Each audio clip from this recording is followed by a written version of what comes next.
This week, the world lost a chassid and a true friend to many, Reb Aharon ben Reb Shn HaCohen Blesofsky. Over the years, I myself have spent countless hours by bringing, listening, and talking to Reb Aharon Blesofsky. A number of months ago, when the Her podcast among Chassidim was launched, the first interview that I conducted was with Reb Aharon. And due to technical reasons, it was not released. And on Thursday of last week, it was decided that we were going to release a recording with Reb Aharon this Sunday. And unfortunately, on Shabbos, he passed away. This is the first interview that I conducted, and therefore the style of my interviews have changed since then, as I've learned different things on how to conduct interviews. And I hope that it should be a leilui nishmas and to the enjoyment and benefit of many. Due to Ari's state of health at the time, his talking may sound a little unclear, but if you listen in, you'll get the style, and it is definitely worth it since there is so much content. And it is always a pleasure to hear Reb Aharon's candid, real way of talk. And it should be a kitzav eran and a sheikhni afar, who b'seicham, m'heirev v'yameinu mamash. I'm Yossi Kamen. Welcome to Among Chassidim by Der Her, an ongoing farbrengen about life as a chassid, our vibrant connection with the Rebbe, and inspired living shaped by the way he teaches us each and every day. Okay, so I met you by the Elul yesterday. It's your birthday, right? I met you by your bris, but go ahead. Yeah. But not everyone your age sits by the Elul the whole day on their birthday. Most people walk around here. They walk around the Elul? I can't walk, although I be walking around, schmoozing. Okay, but that you've always done. You've always sat by farbrengen. I was always, yeah. The Sefer Mendel Futterfast that he said, Ein Zach, he never left the farbrengen before it's over. So I think they could say the same thing about you, no? Almost. I I have a very weak bladder. Yeah, that's not good for staying by farbrengen. I never made a shul because of that. You know that, yeah? You know the story of the shul? By the farbrengen. And then it wasn't wide enough, and the Rebbe apparently gave a hirot, either had a carb label or directly to Zalman. Dat is geen skelet af Jezus zijn. Middeltak can again. So the Rebbe wanted that shvil in front of him. It should be in front of him. Happens to be that's the best spot. But they didn't want to make it there. They didn't want to make it wide. And it covers for the Rebbe. The Rebbe was worried more about these old guys getting their pants wet than his covered. You have to understand the chshivas of the story. I remember every step of it. So the chshivas is that the Rebbe saw people going middle of a sikha, going over benches. I'm sure they know them. Also, these are older guys, talking about guys over 70, getting over benches. I can appreciate it now, was hard. Right. So the Rebbe says, you make a spiel. The spiel made it a little easier. In other words, once he got to the spiel, he had his way out. Providing Benji let him out. But Benji did because the Rebbe would be watching each one of them. So Benji Stock. Yeah. He was him and Benji to like your label Khan, the one that got killed in a car accident. They were the two guys who stood there, yeah. Bacher. The kid, when he was 16. Yeah, he's a kid, yeah. And everyone said Acharon Mishkudesh Memoyed. The what? There's always Acharon Mishkudesh Memoyed. Yeah. He was Acharon Mishkudesh before. He was Kudesh before Acharon was. So I actually heard from David Shalom Pape once. I was once by farbrengen, and David Shalom Pape was saying about what you're saying, that the Rebbe wanted the shvil, and he was trying to explain it. He said in the later years, it stopped. Bachrim started standing there, and some of those people some of those Bachrim didn't make it after Gimel Tammuz because it was negative the Rebbe's Ratzon. That part I'll put into a big fat question mark, but the first part is 100% true. The Rebbe killed people. After Gimel Tammuz, he didn't kill people. The Rebbe's, I know the Rebbe answered the guy Klein, not Klein. I forgot his last name. He was angesendet by the non-Lubavitcher in Crown Heights. The non-Lubavitcher. I wish I knew his last name. He was losing one kid after the other. You said Klein. It wasn't Klein, it was a common name. It was not Klein. Okay. I said Klein because it's the first thing. He was losing one kid after the other. He had a car accident. My eye, she said, "Make a cheshbon up, so bring me that board and pay us." No, but slick guy, he spoke English well, and he said to go to a nightclub, not a club, She wrote to the Rebbe. What did he do? He was on Gezenna, and he lived on Montgomery, where Gansberg lives. If Gansberg is the next house, one of those big houses there, there's 2-3 big houses. He moved out. When he moved out, a lot of his friends moved along with him. And this is after Chavtes, Lamed. He moved away, and Lamed, whatever it was. He made a chesh, maybe because the Rebbe paid them. He had a long answer from the Rebbe. Ki yudua ein ze daleki bekach. Klal. But him stay b'sarusei. The Rebbe gave him It was a long answer. It went public then. You think the Rebbe's a gutter and the Rebbe's not going to... Here's the Lashon, Zeh lo inyoni klal. It's not my... That's why when I hear stories about the Rebbe, after Gimel Tammuz, they started lining up because the Rebbe's section was going. Verkehrt, yat mechayev. Give me my... But you see by the previous Rabbeim, there are stories like that there's Kepedas. But you're right that there's a lot of Chassidim that would write to the Rebbe like, there's a Kepeda, and the Rebbe would say there's no Kepeda. I don't have a Kepeda. But this guy was an on-the-Babisher, so but the Rebbe knew who he's writing to also. The Rebbe, besides being a Rebbe, was a smart Jew, very perceptive. And he happened to know the guy. He came to Keshe Bracha. Not every time, but he was smart enough to know it's a good place to go. He was friends with my Shvaga Harold first. You get the idea. You know Harold first? Yeah, I know him from you. Okay. You mean you know him? I heard about him from you. Oh, okay. He's the one that said, "I'll have a beard for both of us." The what? When they asked him why he doesn't have a beard, he have a Shvaga Melech. Yeah. He said that Melech had another beard for both of us. That was his That's the depths of his, whatever. And your Shvager, Melech Tzvibel, he also learned Chassidus for the Homish Bacha. He learned not only for Harold, he did for... I've been better than needed Melech. I've been better with Chishing man. The one that passed away a year ago. Yeah. He also didn't know him. You know of him. You know him now. No, I know his children. You know Yossi. You know, both. You know Shalom. Yossi. You know Shalom. No. Shalom happens to be here now. He has a daughter in Florida having an upset or something. I guess it's in the winter there now. In the summer, to have off, yeah? Australia's off now. Oh, yeah, I guess it's backwards. But he's a Rebbe. He can't just walk out. Right. So your brother Aharon Blesofsky, he's saying Garotene. He was from the Kanim. He had him 2 hours a day, every day of the week. He what? He davened 2 hours a day. Every day? Every single day? He davened 2 hours a day? Shabbos no verbringen 3 hours. In Australia? No. Oh, when he was a Bacher. He continued in Australia too. He went on Mitzvah film till about 3 months before he passed away. Oh. Maybe Friday, no. And he had to schlep Bachman to help him. Nobody pushed him. He was when he had his bar mitzvah, my father was a fresh, brand new Lubavitcher. He was born in Tafshin Beis. My father became a Lubavitcher in Tafshin Beis. In Tafshin Beis, your father became a Lubavitcher? Tafshin Yud Beis. 10 years later.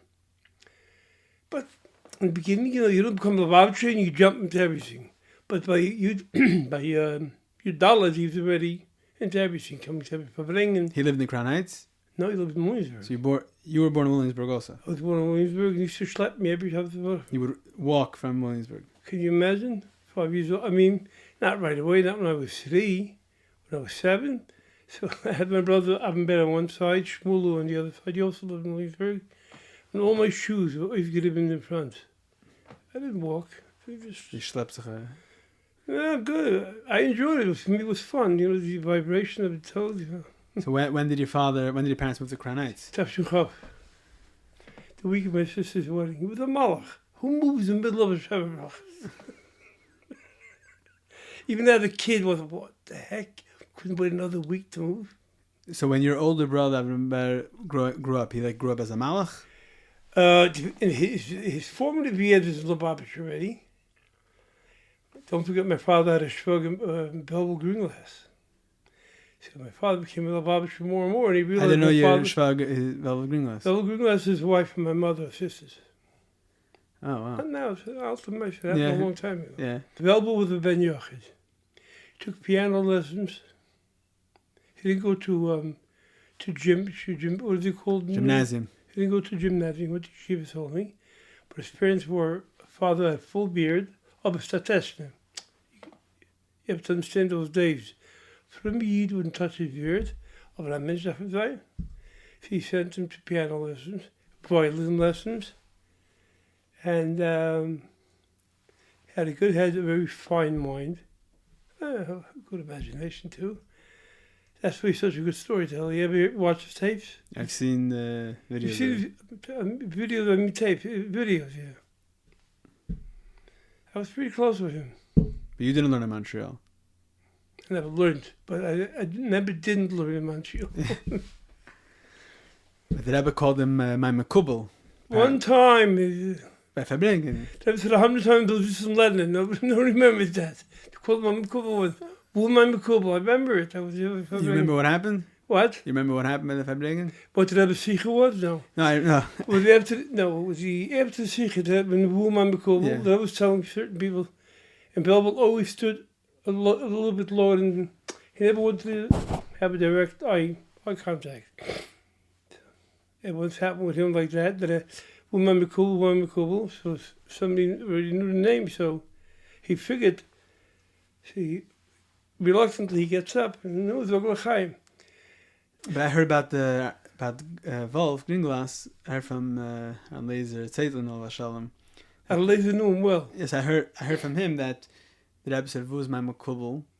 And Green-Glass, he didn't want to show himself, in front of the Rebbe, like he was hiding.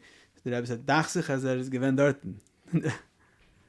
The details, it's possible. Could be at the same time, could be at a different time. No, I think it only happened once. Okay. Could be it happened twice. I'm not saying it didn't happen more than once, but as far as I know, it happened once. After Isaac Wims died, he was Ben Bias by Isaac Wims. Isaac Wims treated him. So when he came, he covered the block. You're talking about Isaac, okay. On Union Street, Mm-hmm. before he dropped dead. He literally dropped dead. He went to a birthday party and keeled over, and when Asala came, his body was already, not cold, but that's an exaggeration. He died on the spot. A cold pun in Babylonian name, he needed a place to stay. He couldn't stay by Isaac anymore. Only Isaac's wife was home. Yichud, So he asked me if he could stay with me. I said, yeah, my biggest forgetting. No problem. And he had no problem with Yichud either, of course, but I had kids in the house, boys. Those people coming and going. So he asked my wife, she was to bring supper for him. And he said, "Will you get your meat?" So I said, "I'm not pregnant of him, Steffen." So when I came home, he said, "Oh, that's a geheim Tashkent, dat achter." And he ate it. So geheim Tashkent, het gelernt. Geheim Tashkent, he said, that's a type of geheim Tashkent, dat achter. The tenacity to answer that way. Geheim Tashkent had no inhibitions. Whatever came to the mouth, just... Everyone thinks that Geheim Tashkent was a very physical Bacher. Bacher wasn't a bum, but he wasn't... I don't know what his turning point was. I think when he lost his wife, it broke him. He lost his first wife. Yeah. know who she was? It's not your shviger. It's not not your shviger. No. From that wife, she had one daughter, passed away less than a year ago. Her name was Luba. Her father was Shomber Budnuov. He spoke a deep Russian Yiddish. He was cousins with all the Raskins. His mother was a Raskin. And when the Lubavitcher started arriving in Melbourne, he moved to the other neighborhood, where Hadass, what is it called, the other neighborhood? Hadass? Are you Australian or anything? There's two communities. There's the Lubavitcher area. They call it it's not Lubavitch. It's like Lubavitch. That's like where the Polish live, I think. Yeah, they had their own cheder and everything. I mean, their cheder looks better than ours, but I'm not going into that. I'm talking about the kids saying these look better. He moved there. Not because he was from he was clean shaven. He's from Russia. So before Mishra came, he made sure he was clean shaven. Just like us. No, he was from Mishra Shabbos, but from Russia, with no. So you were saying before about Avram Ber's Bar Mitzvah and Tafshin Yud Beis? Yeah. So Bar Mitzvah, let's get back to that. Well, Bar Mitzvah, not Yud Beis. Yud Beis, he turned... he was born in Tafshin Tafshin 10. Yeah. So Tafshin Beis, he was born Tafshin Yud Beis. So Tafshin Tezvav, I guess, would be his Bar Mitzvah, right? So, but that's for bringing... I was talking about Shlichus a lot. Those years that I was talking a lot about Shlichus. Heint is zugekommen, ene was it is helping in the lost I never saw that nachher. But I heard from my father, from my brother, that I said, Heint is zugekommen, ene was it helping in being from Shlichus. Your brother? Bar Mitzvah Bacher? Yeah, and then he told me, that's it, he told him to say L'chaim. So the Rebbe was saying that he's going to be Shliach. And I said he would.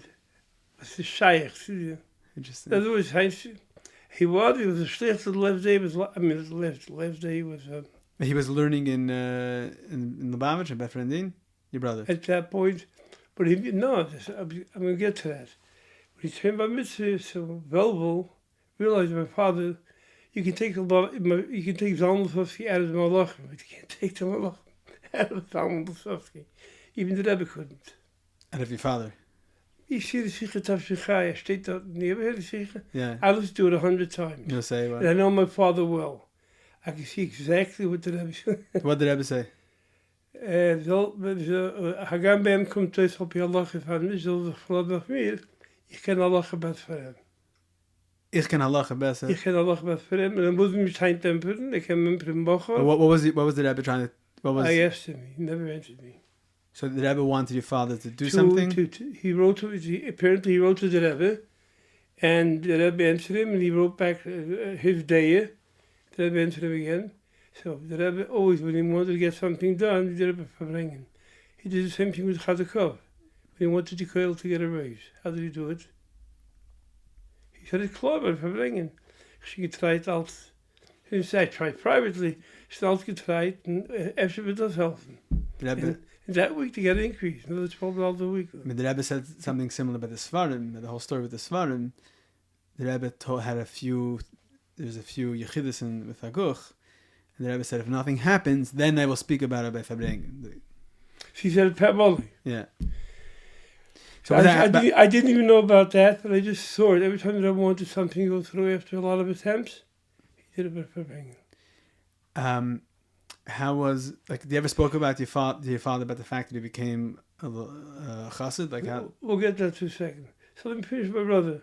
So he realized you can take my father out of Malach, you can't take Malach out of my father. So, and he was a mashpia. He told me. The Rebbe said that about your father? No, this is... You're saying? I'm saying with Velvel, with our uncle. He told my father, he said, sure, you should come see me, I'll take care of him. I'm a chai, He says, I'm going in a strange place. He's going to Montreal, Canada, but he'll have a man. The man that's rested, honest. He stayed in the dorm, but every Shabbos he by his uncle. So he went to Montreal? He stayed for 30 years. So he became Avid in Montreal? He became Avid in Montreal. I guess that would make... Then he went to Newark for 2 years. But he went to some 70. But he never learned in Bedford. He came to Bedford Dean a week before, or a month before Pesach, when the kitchen was closed. Those days didn't take a day to change. Musi did. The one with the taplach, I tell you a story. What? Yeah, but I don't want to keep veering off, but she was the one that prepared the kitchen. Who is it? Musia. Musia. The HaCohen sister. She first had to be dying. The Hasogas those days. She had maybe a guy helping her, 2 goyim. She did everything. The whole mentality then was weird. And like the koil, you can't come and eat in the kitchen. You don't have any eat. Those days you can't come out and go in the kitchen. Right. That was how Allah. There wasn't to pay. Honest. So the kitchen was closed. He came to Bedford to eat lunch. I saw my brother. I understand. Where was he learning? 770. He's learning 770, but he wanted to eat lunch. They closed the kitchen. They closed the kitchen 770. He could have gone home, but he wouldn't. So he went to Bedford. He went to old Bachman. A bus took him to Bedford. Okay. School bus. So you were then in Bedford. I was still a kid. So you saw your brother coming to eat lunch. Yeah, he came to eat lunch. When I waved to him, he can't come wave back. Since you passed away. No, it wasn't. That was the thing done. He had a bach of a kid. Just there. You can't even grasp it. It's Lipsky is also better. Lipsky worked in the Rebbe. Shmuel waved to them. Wouldn't answer. It's a Chassidish thing not to answer, or it was a cultural thing. It's a cultural thing. Which culture? Russian, Lavich, American. Actually, I don't know why I'm using the word culture. It's very discultured. It's discultured. But where does the culture come from? Bach was developing then. You have to understand the Bach from Russia. But that culture was dying out. And then the American culture came in that was too much already. So this was like a freaky adjustment period. To late years and early hops. That was the culture then. So my brother went to Montreal. He never went to Bedford because I told you why. After Pavishva, he went to... But he learned in the yeshiva called the Yeshiva Salem. Wait, I gave an interview about the Yeshiva Salem on my story too. He learned by Malachim, the Yeshiva Salem. So what's the story? What's the story with the Yeshiva Salem? Oh, that's the story with the Rebbe sent the Yeshiva Bachrim. opened, closed the water, and they changed on the pants. That's the story when the Rebbe sent Bachrim there. Wasn't Bachrim? They didn't send anybody in particular. What They happened? came into the Zal. You never heard your story. I think What they printed was inaccurate. Well, we also printed it in the Hair once. The story. Based on them. I think based on conversation with you. Okay. So hope you So set the record straight and we'll say the story. The story is that I came to Zal about 10:20 on his way home. No Chiddush that night, which was a Chiddush. Because Thursday night there usually was, right? Tuesday and Thursday. What Yes, in the beginning it was 3 nights a week, and then later it was 2 nights a week. Okay. But Thursday was always, right? I It don't used to be Sunday, Tuesday, and Thursday. And later it became what? Sunday and Tuesday, maybe? I don't remember. But I became with his coat and everything. He walked into the Zal, about 5 feet into the Zal. He spoke to the Zal. He had 2 guys there. Nobody expected Rebbe talking to the Zal. He used to peek in and go right there. And the Rebbe walked into the Zal. He got up. And he just made a statement. He said, a shul, a platz, some bit of a shul, but says Yeshiva Salem. They never heard of it. Well, wait. Not only they didn't hear of it, but that in the light, this is Lashon. He had it to me 100 times. He drilled into my head. Mr. Kukov in Boston. And he came and he said that this in the light was Kedai Vitsu. Kedai? Karavine to Tevis Chizis. Not Tevis Chizis Chabad. It's Kedai Vitsu. What other Chizis is there? Kedai. They were like Kedai Vitsu to Tevis Chizis. He walked out. So there was a debate. Isn't that Crown Heights? Like, even then in Crown Heights, 10 o'clock, the whole city was dead. Besides 770, a couple of bucks. So, Moshe Davinsky, you heard of Moshe Davinsky. Yeah. I don't have to give you his background. You give background. Moshe Davinsky, I mean, his personality. He was a wild man. He was wild in the very Chesed built guys. And he had that boy. He spoke like Zanduk. He's saying on the Chayach, no? What? No? His son, Motel. Oh, son, okay. Okay. Motel. Okay, so he was a white. Motel was polished. Moshe was everything but polished. Okay. And they went to Williamsburg with the bus 44, stopped on Marcy and Keep Street, whatever, Hooper. They didn't even know where to stop. They went out. I think so. Moshe Gekov. Moshe Dubinsky said to them, Ah, "Dat heb ik gemist, dat heb ik geen jetzt." no. They said, "We're going now, but it takes us at least 20 minutes to get there. Bus is right in the corner." Ging ze nemen de bus. And he said, "Daar heb ik een huisstuffing in." Okay, he made a point. They went out. Took a bus, came to Williamsburg. Hit four guys. I always forget the fourth guy is. But the three guys they do know is Moshe Gurkov, Generations, and Moshe Davinsky, and a fourth guy. But he tagged along. He was a tag along. I'm not saying anything bad. I'm not saying who it is. Okay. 4 guys went. The last guy you don't remember. Okay. He came to Williamsburg, got off the bus. They asked people in Sivas Salem. Nobody heard of it. Sivas Salem? The Blue Jewelry, this. No one heard of a shul called in Sivas Salem. They put in 20 minutes into looking for it. It was already after 11 o'clock. The later it gets, the less chance it is. They're ready to go on to bus, the Nostrum Avenue bus going back to Crown Heights. They saw you coming. Where's the shul in Sivas Salem? He said, I'm Sivas Salem, and I know the Meluchim Stiel. Meluchim. He happened to know this called, the legal name was Sivas Salem. He said, if it's open, I don't know the address, it's on U Street they were coming from Lee. If you go on U Street between Lee and Marcy, on the left side, in the middle of the back, and the windows are big, and there's going to be fluorescent lighting. You'll see there's no sign, nothing. There's no sign, it's a building. But you'll see it's a shul, because it's going to be very bright inside. They went, the shul was open, there was about 4 or 7 guys sitting there, 4 or 5 guys. They went in, everyone looked up like, the Babish guys with their hats down, they stood out. Like, my father was sitting there learning. He's just really interesting how it gave itself over to the Malachim. Donnerstag nach, sitzt me in Land. It's a Chabadske thing, you know that. Lil Shishi. It's a Chabadske thing? Well, in the Welt, the Yeshivische Welt, they also learn on Thursday night. It was reignited by Lavis. This whole Lil Shishi Yeah? thing. It says, in Svarim, it says, but Lil Shishi, that's cool. You're saying this is Eistrik of how Malachim were doing a Chabad type of thing. There's a lot of Chabad things. Because they hold themselves Chabad, right? Malachim. He was all Lavis of things. Talking about the founder. Avin Ber. Avin Ber. So your brother Avin Ber is named after the Malach. Full name, Chaim Aharon HaCohen ben Shn Zalman. He was Chaim Aharon ben Shn Zalman.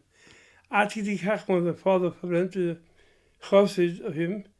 My Zayd was Avraham. So he could have called my brother Chaim, called him Beryl. Called him Avram. No, he called him Avin Ber, because the Malach was called Avin Ber. His title was Avin Ber the Malach. So your father, like, they were Meirich the Malach, like this, that was their leader? He wasn't boss. But your father never met him. Of course he did. Oh, he was a kid, though. So your father was brought to the Malachim by... Not by him, by his... He was dragged in by the Knufia. You know what that word means, right? Yeah. By the gang. By the gang. Fiedeke writes in the Sichas, Chassidische Knufia. Yeah, the Fiedeke used a lot of that. And so he knew him from Tel Aviv. So your father was in Tel Aviv, and there were Malachim. And there were 2 guys there, that Mendelowitz, the founder of Tel Aviv. That's Shia Mendelowitz. Schrage Mendelowitz, yeah. He wasn't verbrannt in Schrage, but he was a Lutvak in the Benes. But he knew the yeshiva has to survive. He was open to Chassidus, though. He's like Yisrael Jacobson come. Yeah, the story, you'll change your mind a little bit. Okay. He brought 2 guys to his yeshiva. He brought Jacobson, because he was here a long time already.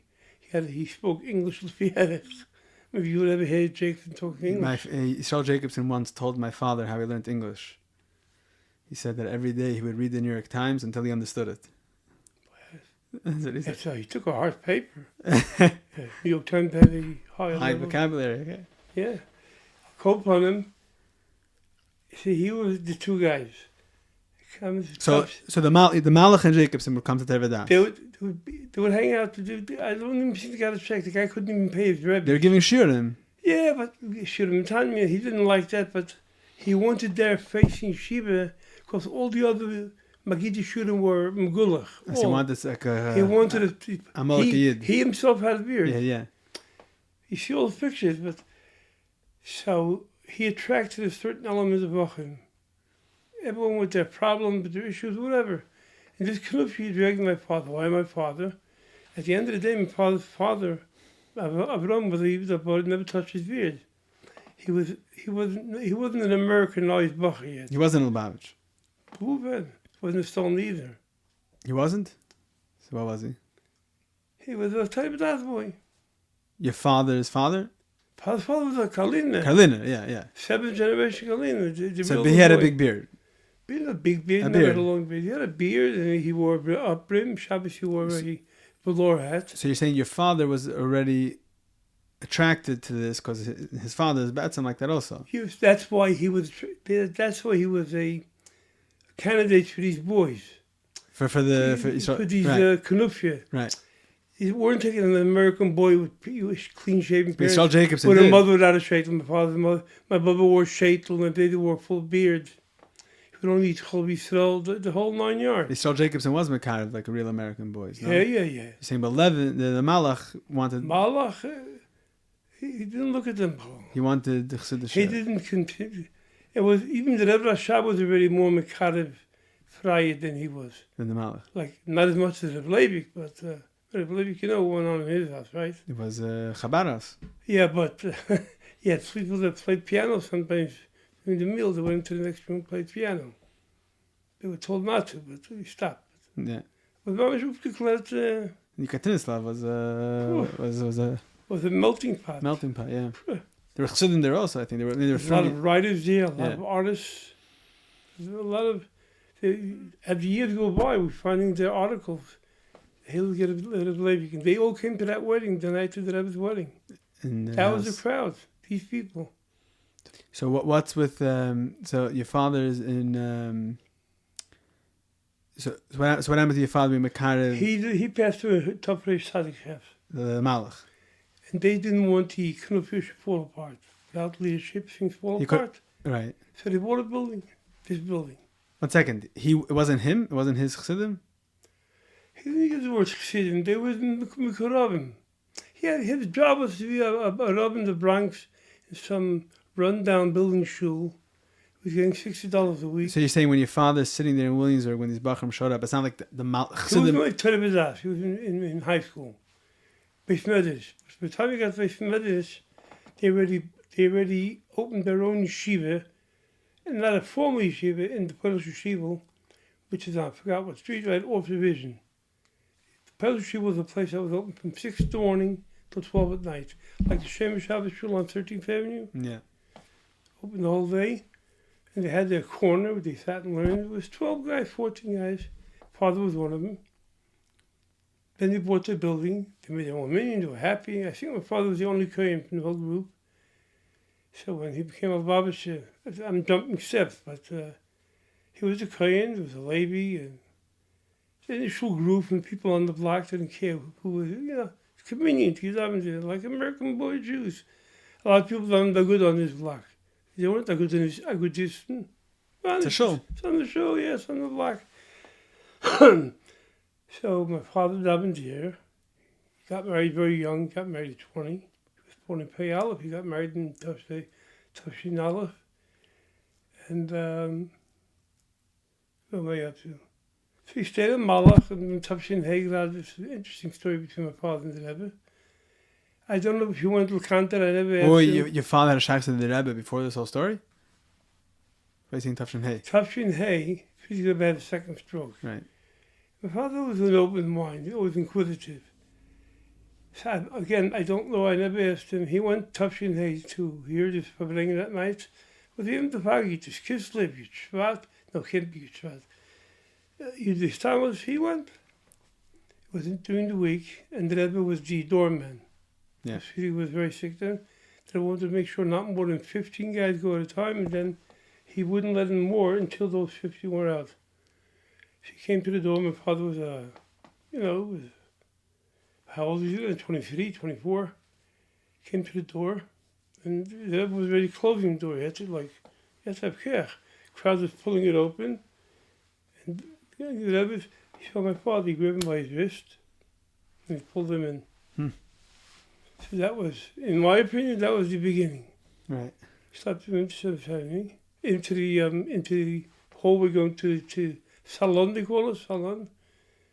He was there 50 minutes. Wait, the Frierdiker Rebbe's room? Oh, the dining room. Salon. The dining room. Salon. The room was the Chiddush room.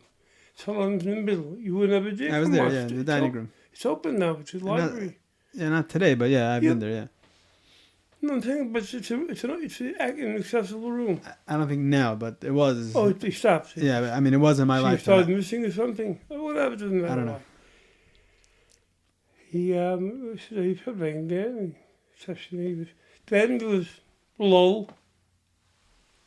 Still a malach, there was still a tzioini, he was a tzioini. He had debates with him about tzioini, so one of the things he spoke about. One of the debates they had, my father had with these four guys. Oh, and these guys that came that night. So they walk in and they start talking to and your father. And they spoke till 3 or 3:30 in the morning. Uh-huh. And in the morning, down Moshe Gurkha with a bacher, not a young bacher, but he was. And the punkt then the Rebbe spoke a sharp sicher, and he comes Friday morning, it's all empty. Nicht das hat ihn gemeint mit Leil Shishi. Yeah, that was, if he said, what did he say about verbrengen? He said to the Anon for Shiva. So it became excited, verbrengen, the bacher should be there Friday morning. Friday morning. And it bothered him. He got up late. But she begashed me if he slept 2-3 hours. She came in 20 to 9, which is Friday Seder started at 8, but 30-40 minutes late. Comes right under the clock, this guy sitting there with a hat and a jacket. And he looks familiar because in the Malachim Shibul he was sitting without a hat, without a jacket. So if you don't know somebody, right. She looked at him, he went bekannt. So left him up, he's bekannt. Das ist ein Tier. He didn't know his name. Your father said that to Moshe Gurkha. He said to Moshe Gurkha. Moshe Gurkha said to my father. Dat was bekannt. Het is bekend bannen. My father said, "Ze is bekend." We dachten niet dat van Porsche. Dat is een deal, okay. She says, "Why are you here?" She says, "We spoke yesterday. I want to continue the conversation." And the rest is history. Wow. So that moment, your father became a chassid. Which moment are you talking about? That night. That night. Also, Mr. Davinsky did this classic on my father. My father gave him Shalom Aleichem. He was, had a white beard already. He had a white beard very young. I don't know if you know it, Mr. Davinsky was born Yud Aleph Nissen Tov Reish Summer Base. Are you aware of it? No. Okay. When did he pass away? He was quite old. Old? So he died. He passed away in oil, I think, after Gimel Tammuz. Moshe Davinsky? A few years before, give or take a few years from Gimel Tammuz. Okay. He wasn't a youngster. And that's his history. The Hainu, especially my father started coming to the Verbringen. They found out about it. They wanted to follow him. That every Shabbat means rushing after having my father. Where's he going? Came late. Met them all. He's rushing after Shabbat. They smelled the rotten fish. They followed him.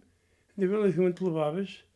So he went to this story I heard from Simcha Zirkin, the opened out in Kadesh. Simcha Zirkins, the Zirkins are also from the Malachim. Right. He remembers. Not Simcha, not Simcha.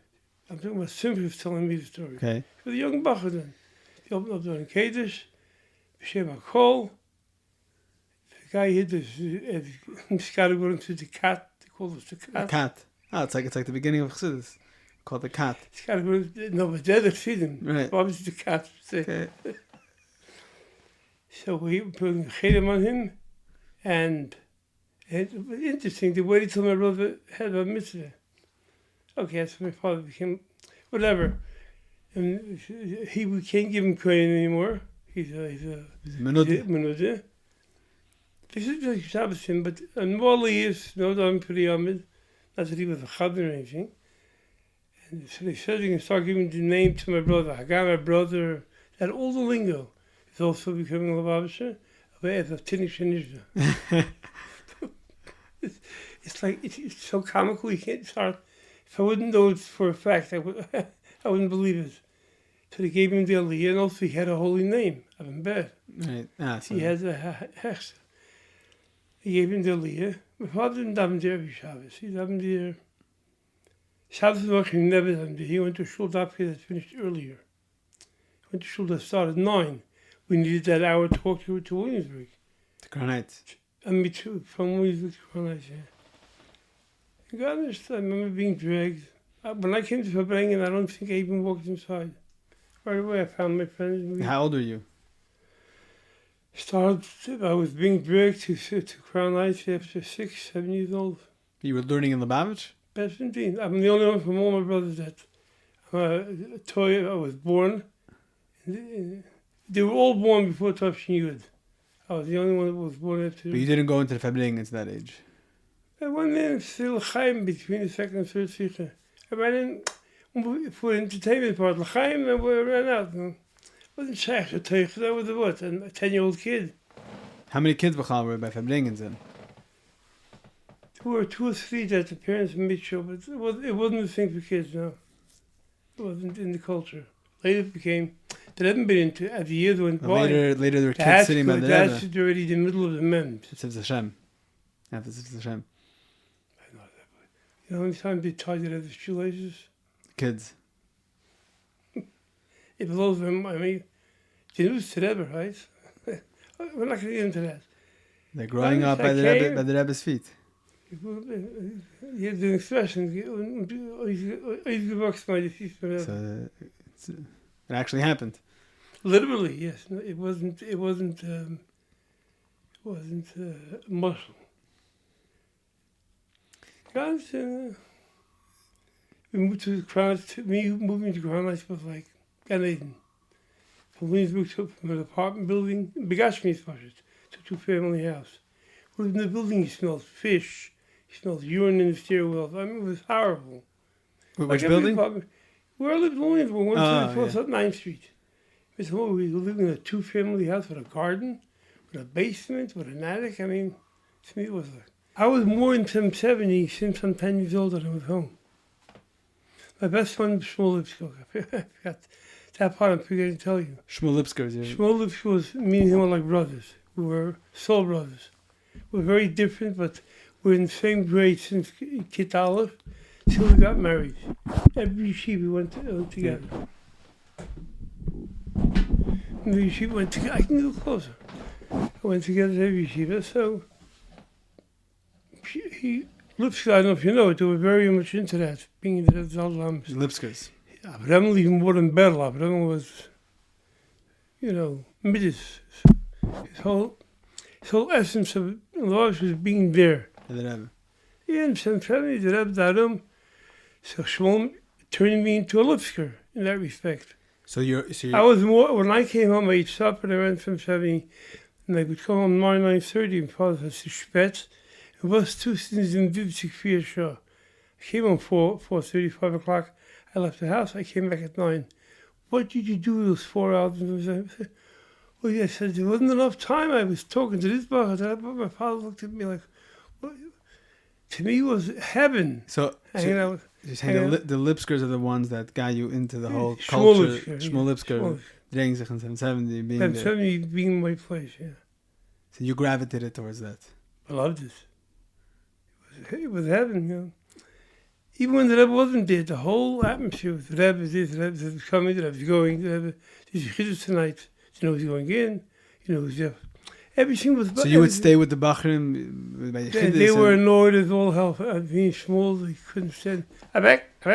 So before they were... See, the culture kicked in. Yeah. Abek, Pisha Geheim. Yes, supper. We enjoyed, the Lekante. So what years are you talking about?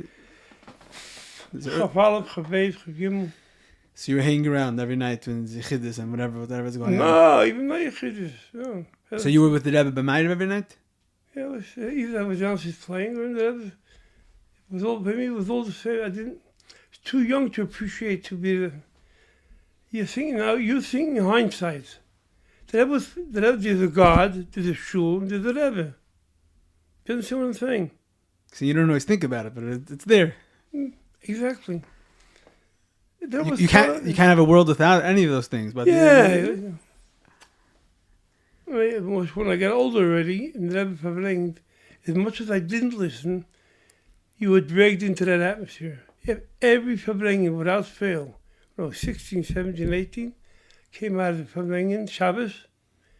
His car's driving. What's going on here? There's a world out there. When you were by the Aharon, I'm sure you heard this line from other people. Not necessarily. You came out to the streets. There's a world out there. You were just in the Beis Hamikdash. When you come out, no, it's Tel Aviv. She's saying so the Rebbe hat aufgeheben. The Rebbe, and then the Chafei, what the Rebbe did in the Chafei is unbelievable. Verbringen every Shabbos. Rashi Sichos. Oh no. Every Shabbos he wanted to continue, but then he got that settled from the ladies. She's saying the Rashi Sichos was a whole new. Even non-Lubavitch came. They came about 3:30. The Crown Heights and Alabama came for that. You hear it? Get the tires for Rashi. They were all Rashi. Even the Shul Yidden. Everyone went to, they had to have a chumash called Chok Yisrael. That's one of the things in there is Rashi. Ramban. So they're Jews. I had a teacher once, he was teaching us 6th grade. Chumash and Rashi says, Daf learn Chumash and Rashi. The definition of Amaretz is ein of a kenish lane in Chumash and Rashi. Okay. That's how he explained it to us. Yeah, that's... Or maybe that's how he was fearing us. No. When I was a kid, that was the expression. Right. That was a put down. That was the ultimate put down. Right. So he came. We also Waldman became to Fabrengen. He went to Beth Vendine in 270. He heard that everything. So the whole shaykhs with Yosel Waldman. Not the whole shaykhs. I was Magdim. He went to Beth Vendine. He went to 770. Got married to an Lubavitcher girl. He was clean shaven. Hagami had a brother in Israel with a full beard, red a coil. He himself was a businessman. He didn't come from a Lubavitch background. The only reason he went to 770 because it was convenient, maybe expensive. I really never asked him why. Once the Rashi got involved, once the Rebbe Fabrengen. But he became like the Rashi Sikha. That was later. The Rashi Sikha man. The Rashi Sikha man. Even when the Rebbe stopped giving out the achrozes, he would tell him. He wrote to the Rebbe. He said, no, you also. And the Rebbe knew when he tells him, the whole object know about it. The Rebbe would tell him every Shabbos. Every Shabbos he was told by the same Shalom Yisrael who told Zalman told him. That there's going to be a Fabrengen. Or what the Rashi... to use those words, that the Rashi just... Which Rashi it is, yeah. Yeah. So in 30 seconds, the whole shul knew. But we wouldn't know about it. This is after davening. So we didn't have the luxury of knowing... The plan. The plan. What do you have to plan? Whatever. We knew we have at least... We have now time. Should we run home to make it for the family or it's too late? I once heard from someone in Crown Heights. He said that... when we found out that there's going to be a Fabrengen on Shabbos afternoon, there's going to be a Simcha in Stadt. Because if you think about it, what percentage of the crowd even understood the Fabrengen? A low percentage. Yes. A low percentage. And he came to the Fabrengen. But it was like, no, it was a Simcha in Stadt. It was a Fabrengen. And, Palabavich, yeah, he's saying. Yeah. I'll tell you, in the other car, I was sitting with a Ramgalutin with somebody else. I forget who the third guy was. And it started then, this was in the Mems already. We started Fabrengen. Not stop more often. Quite more often. In the Mems, Rebbe Fabrengen more often than not. Right. When it starts, so certain guys went, oh, Fabrengen today, and they got excited. Certain guys, I was sitting with a Galutin, and the guy came down to Fabrengen today. Like 10 minutes after davening, we found out from Waldman, whatever it took to find out. And the table started being rearranged. And one guy said, again? So, when the guy walked away... Who's Galitzman? Aharon. Aharon Blesofsky, yeah. Sprach, verbringen, and macht oi. So I said to Aharon, it is worse. He said, how can it be worse? The guy doesn't even say oi. So, how's that worse? He's not coming anyway. This guy that said, "Oh, he's not coming in." No, the guy who's not saying oi. Ah. The guy who's saying oi, he knows he has to come. Chalapachas. He knows he has to come. Yeah. Die guy dat donker verbrengen. No one was taking attendance to see No. you have to come to check your card. Only you and the shaman took it, and the Rebbe took attendance. The Rebbe knew who was there. Somebody that came, he went home apparently. The Rebbe says, "All of them Chaim." Not here. That would say, okay. The Rebbe saw him, the guy checked out. At the time, I knew who it is, but it's a long time. But you never missed the Fabedingen. No. Had the Bach zich not. Even when I got married. The only time I missed Fabedingen was that the Rebbe had the groundbreaking, and I knew what's going on. But I had customs that I told him I'll be there at 4 o'clock. Tell the guy the next day. So that was the middle of the week. Right, during the week. The groundbreaking. 770. Shabbos, never. There was a time I didn't even go home. So you're saying, but you were ready, since you're a kid, I was in, yeah, even if I lacked the teuchen, I'm not here to put myself down or up. It was part of You're saying Lav Dafki, you understood the It was, sichos. if I put my mind to it. Not all of them, but if I put my mind to it, I would, yeah. I'm not showing off. You weren't doing chazara.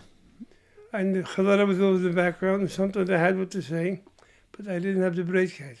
Yeah, the guys like Yossi Echti, we turn around and give you a dirty look. There's a hierarchy how it works like, over yeah.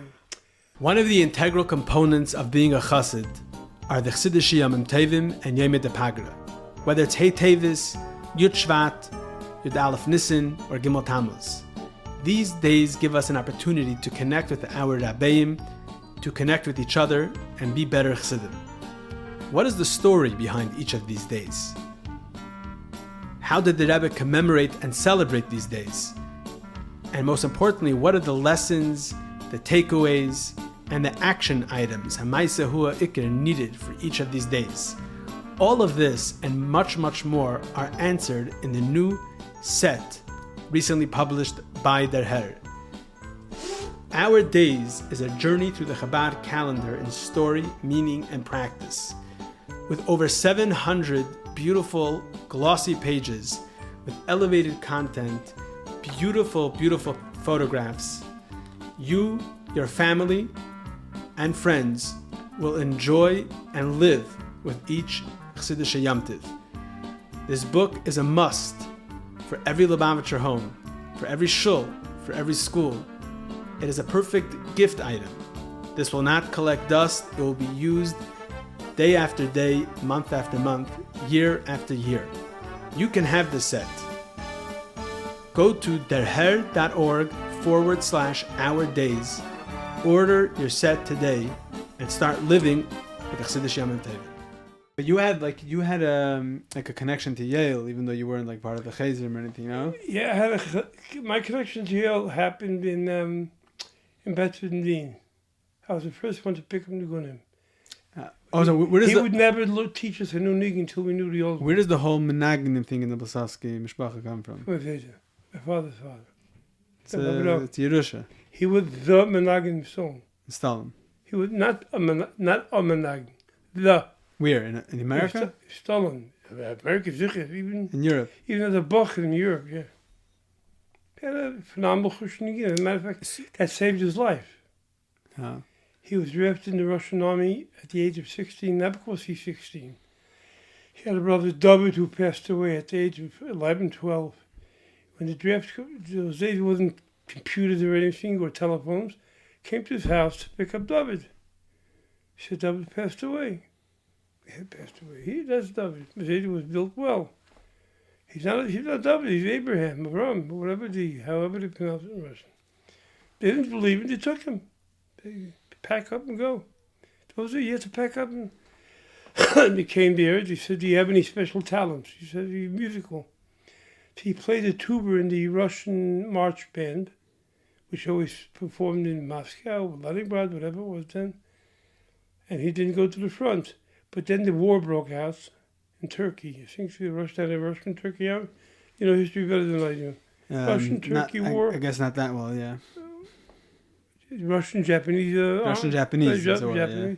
He was worried about being. He had his week off, and on his way home. This is the times of the Rebbe Rashab, the Russian Yes, Japanese. yes. Yeah. He was born in 1890. Okay. So he's talking about 1910, 1911. Well, no, even earlier, 1907, 1906. On his way home, he stopped at the Stone Rabbi. He's worried that even if he's a musician, but when they're going to need more guys in front, they'll say, heck, we need people in the front. So he told them, go to America. So start America. America's Chavah today. When you go to America, he says, you'll be fine. I just have a haste. Went home and parted with his parents. Took him about a year to get here. Of course, he had to work for train tickets. He had to push work and be a push cart guy to make his ticket. Finally, he collected enough money to buy a ticket to New York. Actually, he landed in Chicago. That was the port of entry. Everyone thinks he came in Ellis. Ellis Island came somebody said he came to Ellis. He came to the American border. More people arrived between Detroit and Chicago than Ellis Island. Yeah. Ellis Island, the famous place, because they put up the Statue of Liberty there. But most of them, he went there and his father's brother was on the dock. Oh, Abraham, Shalom Aleichem, how are you? Yeah, he didn't even know him. He knew he was there and he saw Bach for a shikl battle. She said to him, tomorrow morning that's coming off. He does. In the beard. He says, if you want to live here in America, you'll never get married with a beard, you'll never get a job if you're Shemesh Shabbos. He says, let me worry about it. So he stayed with him for a few months and then he threw him out because he was more unemployed than employed. It wasn't poor, but to feed another mouth, the guy wasn't contributing anything. And he was more annoyed in the whole thing that the guy's not adjusting to the American standards. So he threw him out and he went on his own. And it was one night he decided that tomorrow, that's Atkan. His father, who was still alive, came to him. His father was still alive, came to him in a dream. He said these three words, Abraham Haltzach. You usually hear about a dead person. Yeah. A live father came to him in a dream. He said, Abraham Haltzach. So he needed an extra push. Eventually he got married. I think my Bubba was either 4 or 6 years older than him. Why'd she take him? She was a Zlobin. She was a Chabadnik. Your grandmother. My Bubba Zelda, her father was Moshe Leo ben Shazalman. Mm-hmm. I'm not sure as Hayim whether she was a Lubavitcher or a Ladia or a Kopster. But she was Chabad. She doesn't know what to do. Even when the was a stone. As a matter of fact, there's a whole story about that. It's an interesting story. So go back. So saying this is how the Blesofskys got to America. That's how much Veggie came as a single buck. But what because of the Negina, that was the Sheikhs with Yale. Because we went about that. So he used to go, Yale says he liked my singing style because I was the first one. He would never go on. He said, at least somebody knows it. So he went to the next song.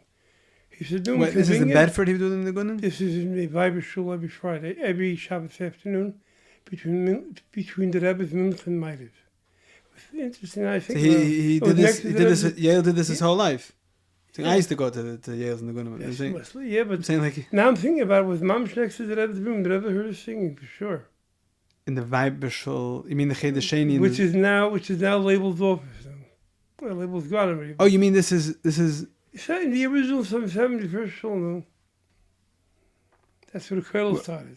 I don't understand. I don't understand what you're talking about. Label's office used to be the Weiber Shul. The only Weiber Shul. The Weiber Shul of what? 770. Oh, you're talking about the first 770. That when they actually built the roof. That was the not shalash, but it was the real. When they built over the shalash. Built the roof, yeah. So the label's office was the Weiber Shul. So it's mamash next to the Rebbe's room. And it was thought about it. It's 5 feet away from the Rebbe's room. 10 feet, whatever. The Rebbe heard it for sure. And I'm sure he enjoyed it too. You didn't think about it then. You didn't think about it then that the Rebbe's sitting a few feet away from you. Because the whole place is so small. Well, with the kids I used to play, we had it at the door. Who was by this Nagunim? This was Me, Schwolubscher. Bachrim. Was it for Bachrim? Kids, Bachrim. You call Bachrim 15 Bachrim? So it was Yale's students in Bedford that were coming to this thing. That's the boys, just for Mr. 13, 14, 15. It's very interesting that Yale, in those years, he was teaching young Bachrim. He wasn't teaching the older Bachrim. We weren't shy to understand him. Was he able to relate to people? In his own way. I liked him because of the beginning. Otherwise, his way of talking was weird. So Bachrim didn't appreciate Yale. Schmolubscher and I and Yosef Deitch. Allah Shalom Salangiar. There was like 4 or 5 guys who got him. We got his essence. He verbring for you too, right? He told the stories as much as he can bring himself down to say it. He knew it's 15-year-olds. And Dr. tells a story, but he would tell us very fleshige stories, but basically stuff. It was jokes, very serious jokes. I think I mentioned to you, but I'll at least once. He told us a story. Abach was acting like he's very smart. When he thinks of a funny story, he starts laughing. That's how he laughed. Dat was. Ik denk naar de bagger. Ik ben met de yeshiva bagger in de knappe gachem. Het is like al paar opgekletterd. You know what that means? Yeah. Enlightened. Hij did not enkel in de zaal. Learning. This is in Lubavitch. This is in Lud. What are you talking about? You're talking about a story that Yale said Yale happened to him. telling us a story in Bedford and Dean in 1967, 66. And he was verbring with us. This wasn't doing learning. This was a with the pagde. Scheet whatever over the short verbring an hour. He had all these snows that made the story interesting. He acted out the story. Yeah. Dan komt hij, basically komt hij redden in the ulam. And this ulam was like a famous ulam. And they didn't ever heard of the ulam. They had heard of it, they didn't know it's famous. They were Shiva Bachrim.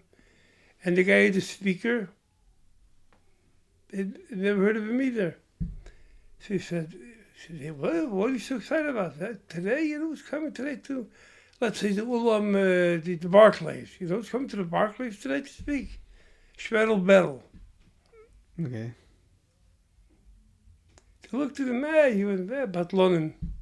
So he also said, the Bacher asked him, he said, I think that Bacher was Yale, for sure. Okay. You can see from the question. So he said, look, let me ask you a question. He asked him Yiddish, but also in English. How far is it from, Yiddish sounds better to joke, but I have no choice. How far is it from Moscow or from Leningrad to Tel Aviv? So on the spot, the guy says, astronomy is not my specialty. Astronomy. Astronomy, and then you go on. Astronomy is finish mine, the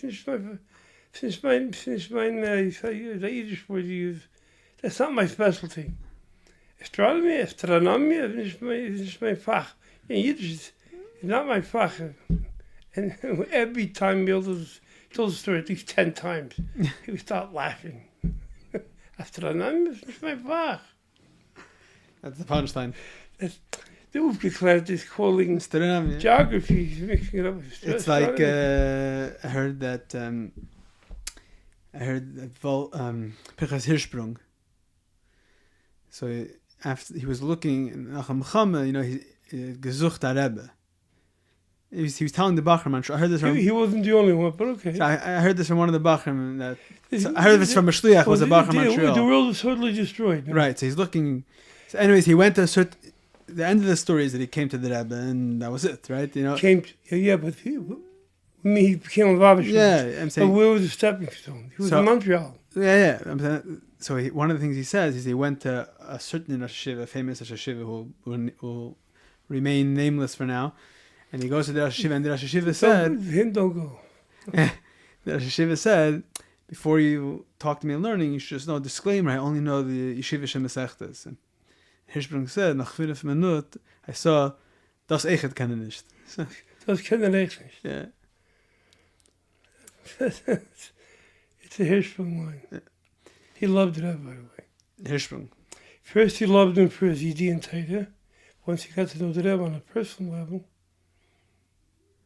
And he had that Warmkeit Bechlal and Jiddischkeit Befrat. We saw haben die Am Yisrael missed the Rebbe. Yeah. He loved the Rebbe. If you hear you say something bad about the Rebbe, he didn't care where he was standing, he would treat him. He would lay sin on you. You know the story of Moshe Weber? You know Moshe Weber? Yerushalayim. You know who he is. Yeah, from Yerushalayim. Right, he went to Fabrengen. There was a new Sefer of Rambam coming up. And it was either the day before the Fabrengen, the day after, or that day. And I went like this. The Agdom from Rambam in the Rebbe was like struggling to, a lot of people like to, I'm using the word struggling for lack of a better word. So everybody's like, some people knew it. Some people had it on the table. Is that kind of, Yeah. like with the mufti, you know? Yeah, okay, yeah. You know the story with the mufti. Yeah. Father, that's my father also, I told you The before. Rebbe wanted them to correct. Yeah, okay. Yeah, and my father the next week was the rabbi. And it was a complicated week with this and that, like 3 different muftis. My father took a chum, started inching it over to the Rebbe. He picked up his wife and gave him a look. Ooh, he took that chum. You just told us to do it. Yeah, doesn't mean kipshut, you know. Okay, no. So Moshe Weber said that I don't know which story happened first, though. Just telling you, he's the guy that was asking a bit of chachmas. He wasn't your Khan.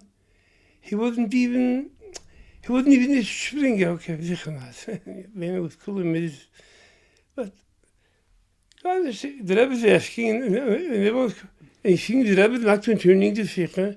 So he told the Rebbe perfect. And the Rebbe gave him a nod, thank you. yeah, the Rebbe liked it. And the Rebbe repeated the whole pasuk and then he went on with the pasuk or the whatever it's called. The Sefer of the Rambam. I meant to say the Piske. Oh, you're talking about the pasuk and the Rambam. Right, he starts talking that Sefer. Yeah. It's really gekeken, one of them. Right. Wasn't that one, because a different one. So you're saying the Rebbe acknowledged it, like, appreciated it. He appreciated it. He appreciated it. He went like this to him. Like, How much? yeah. And the Elul was looking at him with dagger eyes. Yeah. The chutzpah. They have to know who it's coming from. Right. You know, don't be a lip. You're saying if Aharon Blesofsky did it, the dagger eyes are warranted. If Moshe Weber did it, Exactly. then he's helping the Rebbe. He wants to help. Yeah. Actually, it reminded me that there was a video that the Rebbe comes into shul, and the Rebbe's giving out coins to the children like he did, and basically the Rebbe's talus is falling, and It's out of whack. Yeah, and it even goes off the Rebbe's head. The Rebbe was very makpid. But the bracha. No, the Rebbe never. No, that's if it falls off. If it falls off entirely, there's a shayla with the bracha. But even the head, okay. But his was nice like that. Fell off once. Went all the way. Oh, he went all the way, yeah. The whole shul was talking about it. Davening. Did the Rebbe make a bracha? Okay, yeah. I'm a music. So the Rebbe is very makpid to always have his head covered with the talus the whole time he's in shul. Out of covers with the Rebbe. I think so, yeah. It's like Sure. the Rebbe's not walking out with the big gilui reish saying the Rebbe has his head covered. It's a small yarmulke. Yeah. So the middle of the Rebbe, the talus is falling, and the Rebbe is, it's almost falling off. It's for sure it comes off the Rebbe's head in Gansen. Somebody wanted to be No. So someone put, and then even when the Rebbe gets to his place, the Rebbe is like fixing it the whole time. So someone posted a clipping of this video on WhatsApp. Someone else writes on WhatsApp, well, what's the geschmack to post this video, like with the talus. Okay. So then afterwards on the same group, someone else wrote, this went on one of the WhatsApp groups. Yeah. So someone posted the video of this. Someone else says, it's pasnish, what are you posting such a video, right? And That's the Rebbe. yeah, whatever. And then No, but the answer was that's the Rebbe. one second. So someone else wrote, actually, let me tell you a story that I heard from some Peilisher that was there when this happened. And he said, I was there, this Peilisher told me that he was there when this happened, that Rebbe's talus fell off. And that's when I almost, yeah. that's when I understood was his malchus. Why? Because in any other kreis, if it was a Polish Rebbe or any other Rebbe, all of a sudden the Gaboyim would run in to help him. And, but the Rebbe, all the Maskirim are standing around. No one tretzu. Pure malchus. Beis malchus. What happened, if you know the background to the story, that's pure malchus. Of what? The Beis story. Oh, the Beis no, say the story. The Rash. The story you know, right? You want me to repeat the whole story? Say the The Rebbe came in. It was the law of Shabbos, not Mevorchim, not before we even the Pagad Nalipt. En we allemaal durchgemen. Met hem ook. De machers. De Rebbe betain verbrengen. De Rebbe wil gezond zijn betain verbrengen. He was said, whenever he said the Rebbe, he said, so gezond zijn. As a matter of fact, my Maramuzgir, in the Maramuzgir, he wants by after verbrengen met de grooters. Iets uit zeiden dat we de Rebbe, we tappen in Meijer. De Rebbe wordt benchen. Nog mensen, dat heeft hij said, de Rebbe wordt benchen, die said, zal gezond zijn. En de Rebbe laughed. Yeah. It happened a few times. Chazam Duchel made the Rebbe laugh a few times. Yes, a few stories. See, because he didn't do the shtick. As a matter of fact, but out of name, the guy who started making the chloride left him, realized the Rebbe laughs. So he also did it, not because he was making a mistake, he would say that it was gezond zijn. Yeah. But when you say that the Rebbe with benchen so gezond zijn is funny, he also did it. And the Rebbe gave him a look like you need a broche you have to go to a doctor. Don't try this at home. Yeah, Kenos Hillel, that little clap was like, Yeah. was a cheap shot. You know what I'm talking about, yeah. Yeah. So what's the Maisa with the Rashi? So Zalman gets up When to he got up there, he said, Rebbe wird hem verbringen. Rebbe will gesund sein für hem verbringen. Und Rashi is Beis, meaning Pasha Sav, I think. No, Beis is still in Beikra. Beis is not Sav yet. Beis is Pedig Beis in Beikra. Pedig Beis was still yet in Gimel. Zalman maybe. That was my Zalman, turned around. He was white. Maybe, for lack of a better word, the Rebbe was enraged. And he came away from his place. He left his Zalman closed. I was there. And I didn't hear the story. I was there. From few Shabbos when I came before the Rebbe. Most of the times I walked in the shul, 20, 30, maybe 40. This is after davening. Before davening. He announced before davening? That was the Seder? That was the Seder. Before davening, okay. That's why I told you before the match with Waldman that we had to wait till after davening to find so out. It was before davening. Now you okay, appreciate it. Yeah, the chazal was before davening. Okay. So we had time to Right. arrange with the family, with the wives.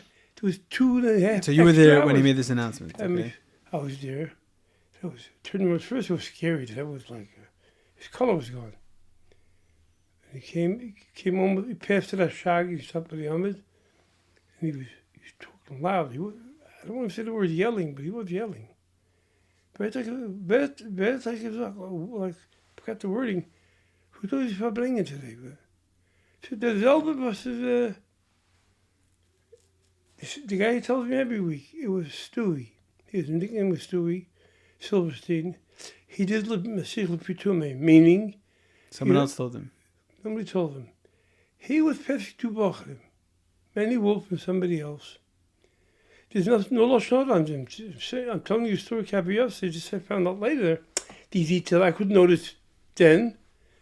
Later when I did my research, and they were talking. The Rebbe was publishing today. This is the kind of Rashi the Rebbe would talk. So they weren't trying to make a shtick. No, so he said, what's the Rashi? So many being many, you know many? Yeah, and then, yeah. Okay. You know, space A. So he goes, the Rebbe's not in shul yet. He waits till Baruch Hashem, Shalom Yisrael didn't come down. Shalom Yisrael was the one that told Zalman Zuch from the Rashi. He was being shul already. Never told Rabbi Chadika. Chadika told the son, and he would tell Zalman. So Shalom Yisrael's not there. Well, you can make the Rebbe wait too. He meant well. He meant well. He finished up 10 years, I think. 10 years ago, 12 years ago. You know, he had a son that rides around with a bike and granite a redhead. Well, he's white already. You know what I'm talking about? A Bacher, an ultra Bacher, he's in his 40s. You know who he is? His father. He was the first kindergarten pre-1A teacher in Bet Din. Bet Din didn't have a pre-1A. till the late 60s. First grade, and that's it. Came to yeshiva, no olive waves, no nukudas, no nothing. Came to yeshiva, had a Rebbe, teach us olive waves, and by the time Pesach was around, you knew how to learn the Chumash Rashi already. You didn't learn how to read it. Yeah. But Rashi not so much, had no nukudas. So he came in, and he waited, and I'm high. So he didn't want to tell, he's going to save the day. He went up to Van Duchman. Nou, we brengen Heinz, PV. I mean, I wasn't there when he said it, but she told her, that was not going to go, met zich niet wenden, dat is het al Jiddisch woord. Met zich niet wenden in Dublin, bij de woche, met zich niet stellen Dublin, bij de woche, met zich wenden. The guy who told you I wanted to. So the rumor went out that I was waiting for the guy who told Van Duchman. Still he was trembling. Like, what were they? So he went over and he said, he was like 10 feet away from the Rebbe. I told him. The Rebbe told him. I told him, nicht dir meint man. Get out of the race. You look stupid. You're not such a spitzel. It was so obvious. Nicht dir meint man. They wanted to know who was the Unterhetzer. And in reality, there was no Unterhetzer. The whole thing... It was a mistake, whatever. It was right. a misunderstanding. The point I'm making about Malchus. Oh, yeah, no, what's your point? Malchus, it doesn't matter if it's a mistake or not. A melech, you don't make a chroz that you can verbring when it's not. Although the whole thing was a mistake, and you'll hear from the Mashiach, the Rebbe said 2 or 3 weeks later. You're saying that a melech is not following a schedule. You don't. A melech, you don't break the rules by melech, whether you're at fault or not, irrelevant. And you saw this Bechlal? And what? You saw this Tunu in other areas? With the Rebbe? The Malchus, the With the Rebbe? Yeah. Maybe a dime a dozen stories. Like what? You tell me a story, and if it's not true, I'll flag it up. I'm not...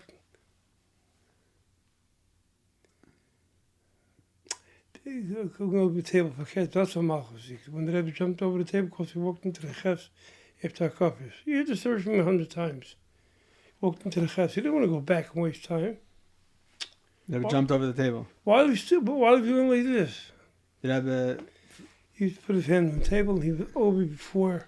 If you looked away for 2 seconds, you didn't see it. No achonus, no running. There was a table in front of the Rebbe, and the Rebbe there was a chefs, and then put his hand on it, and it was over the table. He's over the table. But that's, you can't do, the word Malchus doesn't fit here. Malchus, Melech walks, kingly. But this is more the Rebbe's Tanu, like going over the gate on Tashlich. Yeah. So we come in the Rashak's father come the Rebbe down, the Rebbe even look at him. He called the Rebbe Schwager. Finish gesund. The Rebbe's mom was upset. He told the Rebbe, finish gesund. The Rebbe didn't, not only the Rebbe said, don't worry, he didn't answer him. That wasn't it.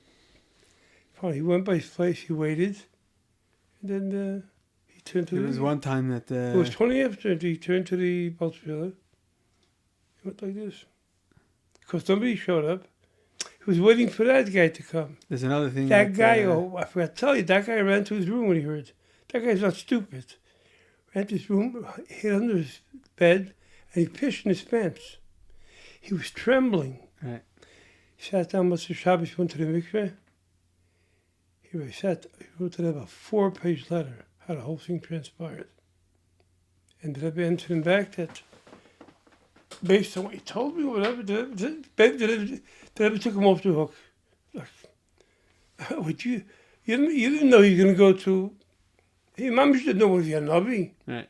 That the Rebbe was makabel this... He accepted his explanation to full. You see, I'm saying gelegen. He hid. He was trying. Why did he hide? Why didn't he come? He didn't want to explain to the Rebbe the whole thing in public. And maybe he did the wrong thing, but lapel. That's hindsight is 20/20. When he heard the tumult and he saw the Rebbe, he was there. He saw the Rebbe. He ran away. Dat was dus 7. He was 7. He gaf geft. Chaptes. Lamedi came back. You were married already? What? You were married? You were a bacher? I got married. I was a kid. I wasn't even in New York yet. Huh. He got married in Tavshel Lamed to Matel Schusterman, next to the youngest daughter. Third to the youngest daughter. The next one is Laza. The next one's When did you get married? Lamed. Lamed Hey? So you were in 770. By my husband, the whole world didn't say Tachlin for 7 days. The what? The whole world didn't say Tachlin for 7 days, even if I wasn't there. I got married out of Cheshnis. Mm. They continued the Sheva Brachas afterwards for the whole month. Whole month. Yeah, by me, it wasn't just Shevrach. It was. Honestly explained to Rebbe, and the Rebbe accepted it. It bothered him. All the wolves, whatever you want to call them, they loved the Rebbe. They all, even the Freuen. The Ram Paris Zeynekach. Yeah. From the mother was a tzaddik. I knew her. I went to Shlomo Lam's above, and the Reb Shn had an apartment 1 floor below them, and she couldn't even live. He gave me a key to his. And actually, I wanted to get the key by her. And my wife was very pregnant. She was visibly pregnant.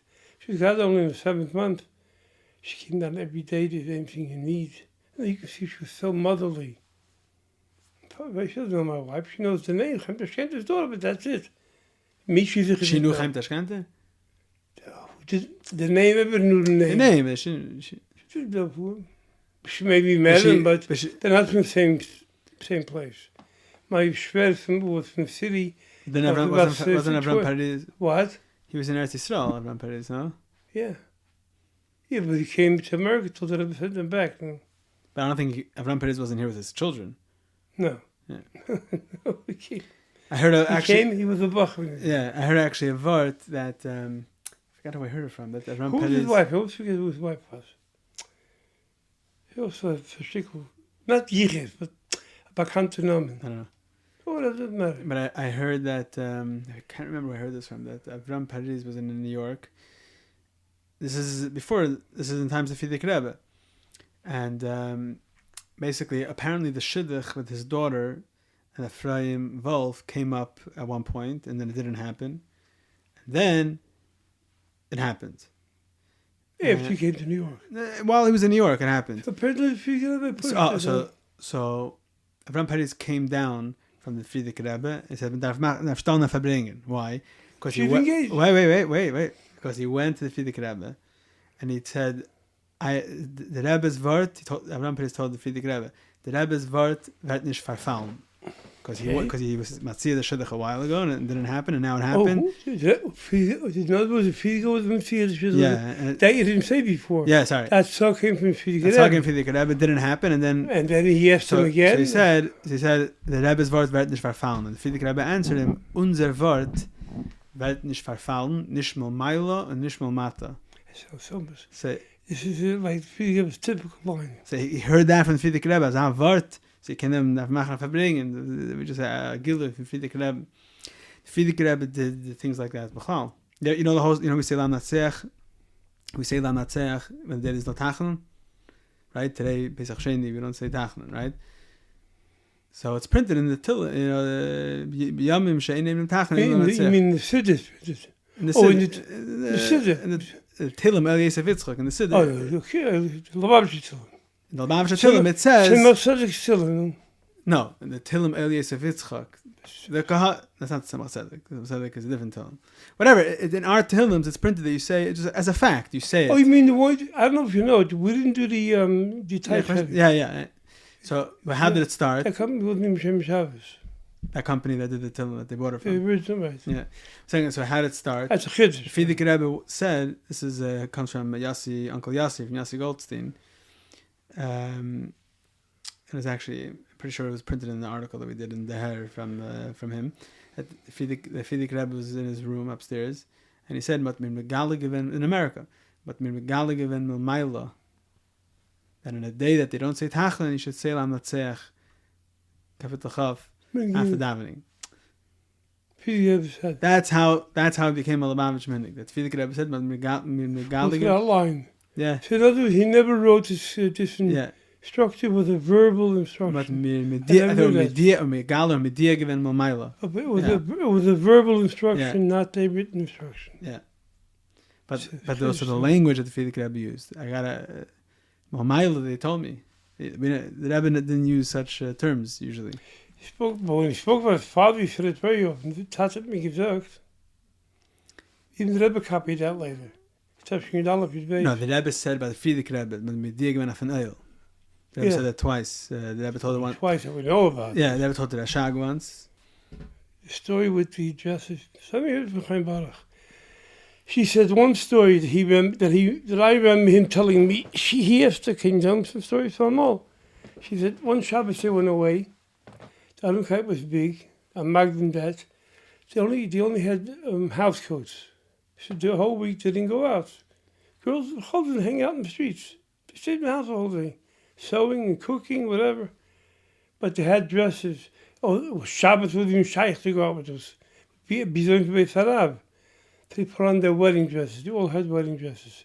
There was a lot of weddings for the Schneersons. They went to every wedding. No, for everyone, they went to a lot of. So the parents were gone for Shabbos, and they were told not to leave the house. That's a folding. So one of the sisters, you can imagine which one it was, said, "Come on, it's a hot day. It's a long Shabbos." Whatever the words she used, and they went out. Yeah. And in the barbecue was a lot of boots, Mud, blotte. because there was these boards all over town. There was boards, and they had to get from one side to another. So it wasn't narrow, but you had to balance. It was rickety, and with them all, a goat was coming from the other side towards them. The panicked girls or goats, Well, goats are violent, but it's not exactly Loose goat. a loose goat. So they lost their bearings and they fell into the puddle and the dresses. They can't cover up now. When the parents come home Sunday morning, they can see they were outside. What she said, this is what happens. I forgot the words, but in English I can say whichever I want because just the gist of the message. This is what happens when you don't listen to your parents. So the Rebbe told us the Baruch. He told him this story. Ze volgen dem Rebbe. Parents. Yeah, the story she told him this. She told her sisters.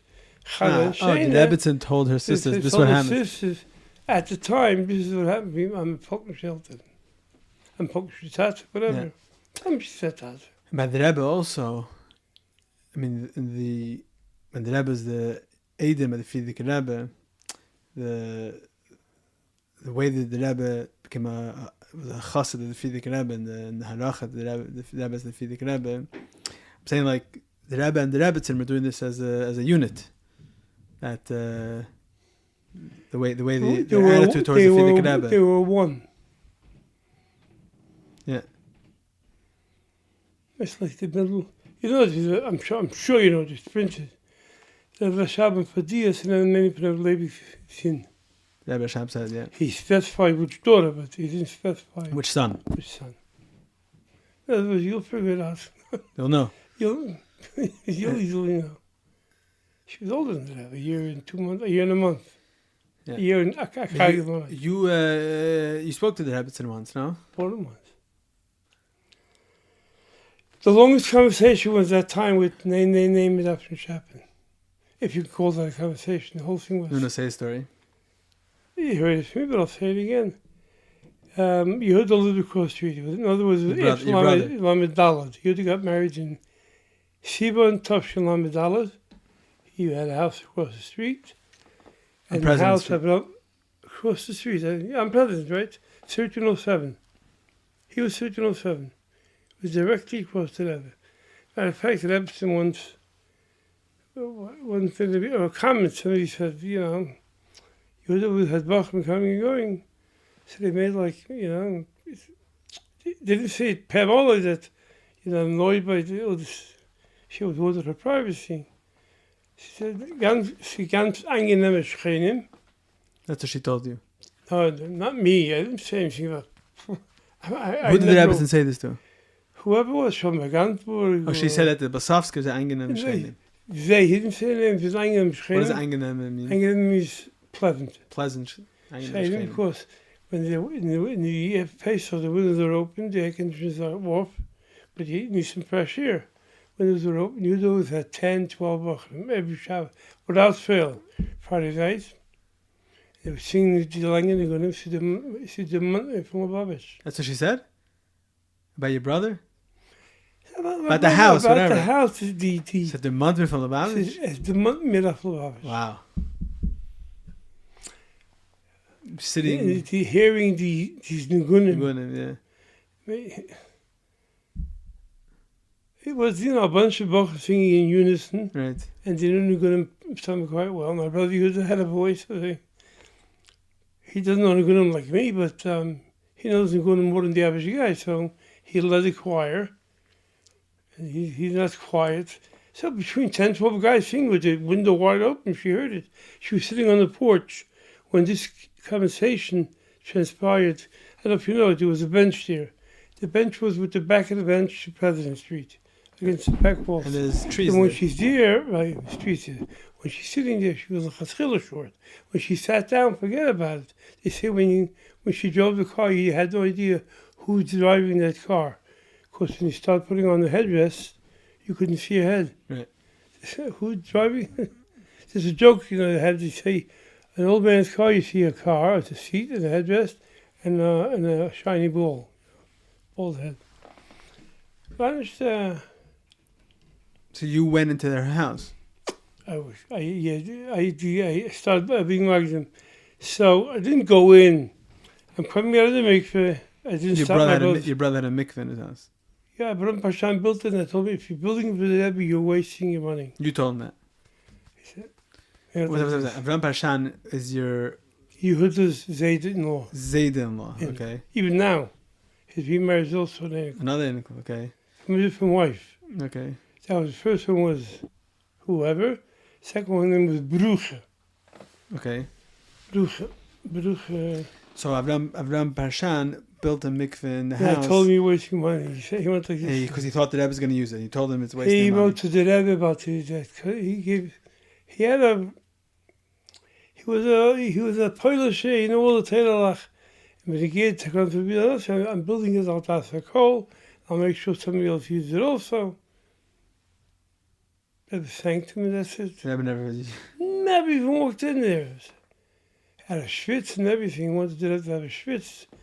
You think? Can you see that going to a schwitz even for a minute? Dat is toch geen nog gegeven. Vind je dat aan mij het u meester hebben? Oh, zie je dat de Rashab, the went to Akura, the Rebbe Harash. All of them went to Akura. There's so many, my modern Chassidus written in these places. It's in Basel Lagani. Yeah, but Akurat. Akura, that's a healing Dacha, place. whatever, yeah. Yeah, Dacha is a vacation. Akura means like a Like a spa. sanatorium. Yeah. There's a story that the Rebbe. Yeah, Morristown is one of the stops here in America. Yeah, He went there 4 times, I think. yeah, he was there. Not the Yeshiva building, in the city, yeah. that city. But there's a story that the Rebbe was talking to the Rebbetzin in the back porch of the house. Tiny porch, but okay. There's a bench there also, right? Yes, there was. And she said, the Rebbe, And 2 chairs. the Rebbe was talking to her, but it was like for a few minutes. It was a conversation, and they're sitting on the porch.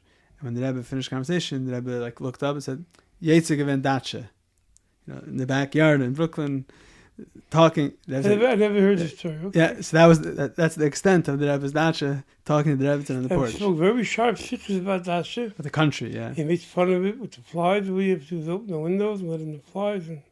Yeah, especially. And It's not like today. It's not like today we have mansions in the Catskills. Yeah, but a lot. You went from a normal apartment to a 2-room apartment.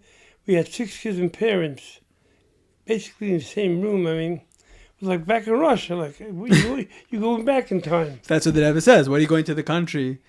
You have. What are you trying to accomplish by So going? there's two things. First of all, the Rebbe said, it's like what Tikkanim said today with certain things. So you stop. And the second thing is the crime started going up, and being in the city was a bad influence on the kids' Yiddishkeit. So to be in a country where at least it'll be in a protected atmosphere. So I don't know which one outweighs what, but the Battle of Kusufir, that's it came out cheaper too.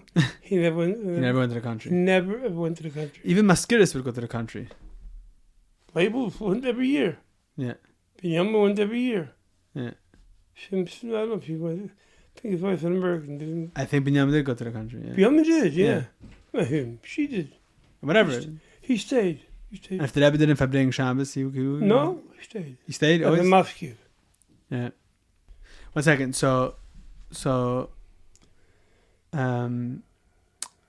told me about the Rebbe. You were saying a story that you went to the Rebbetzin, to the house. Yeah. We dressed it up again. So Gandalf said, Blesofsky. I said, yeah. Can they become a help in the stube? I said, if the Rebbe's there, I'm not going in. The Rebbetzin was sitting there? No, she wasn't. Oh, okay, fine, yeah. Standing on the sidewalk by himself. Spike is on the porch. You know what Spike is? Oh, the electric guy, the wire guy. The wire guy. He was an electrician by trade, an electrician, and he did the mic. What does the microphone system have to do with an electrician? Nothing.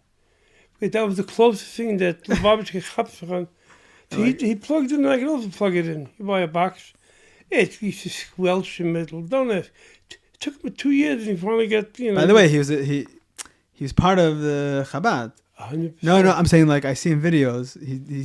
He's running the mic system, right? So he has a position. He can stand there, and he chaps to have his shiraim afterwards. Like first. He's not stupid. Yeah. He knew that it's gonna come with benefits. That's what I'm saying. He did the mic. That's why I say he's not stupid. Yeah. Does he have kids? Yeah. Not Bobby, so.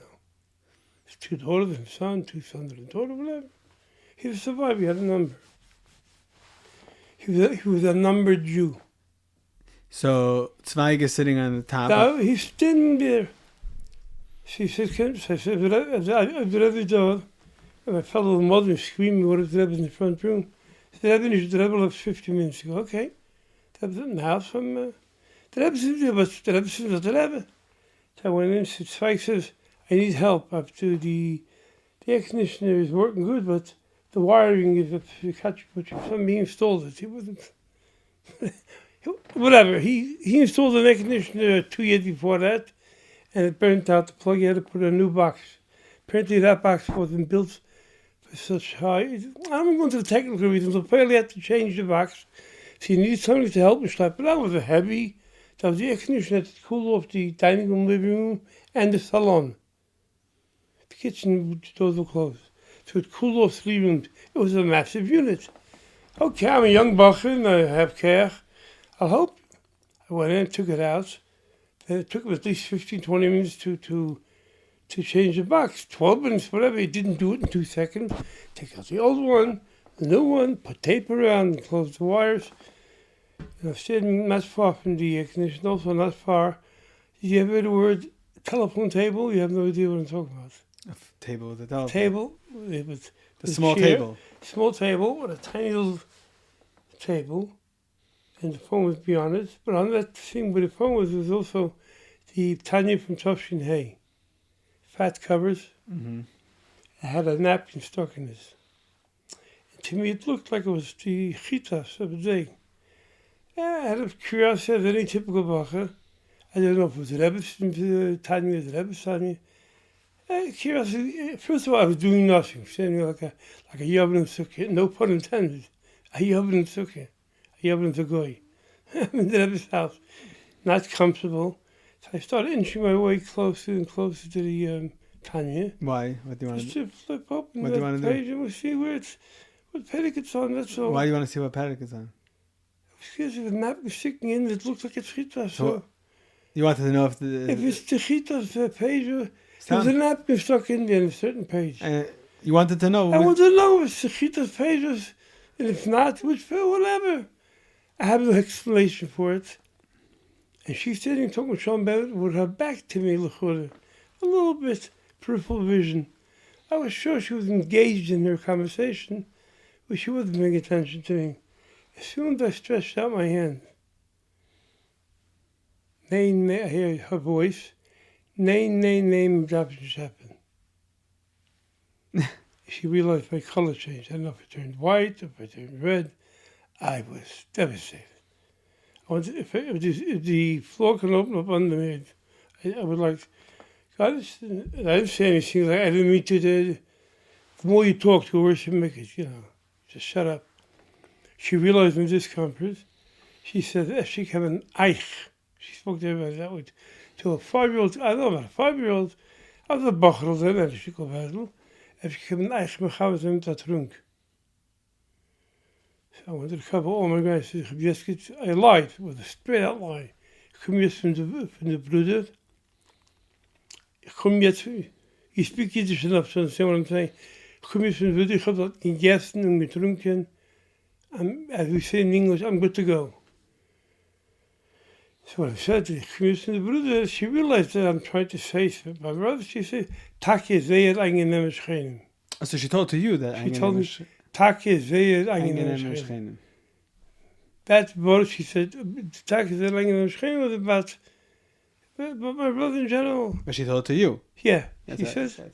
Among Chassidim is brought to you by a Chassidische Derher. We live in a chaotic world, a world where for us Chassidim is a seinu, leilui, we do not have the ability to hear and see the Rebbe on a daily basis. Yet we know that the Rebbe is very much with us, and the Chassidus Chabad is alive and thriving more than ever before. One needs to only tap into it.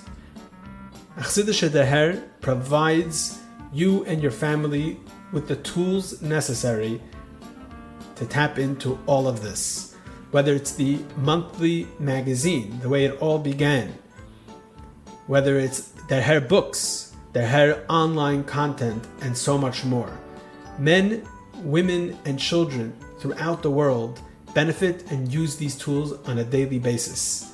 Whether it's children enjoying the children's magazine that comes along with the regular Derher, or enjoying the children's podcast, whether it's Bachrim in yeshivas receiving the Derher, whether it's girls in high schools enjoying their hair club in their local high school.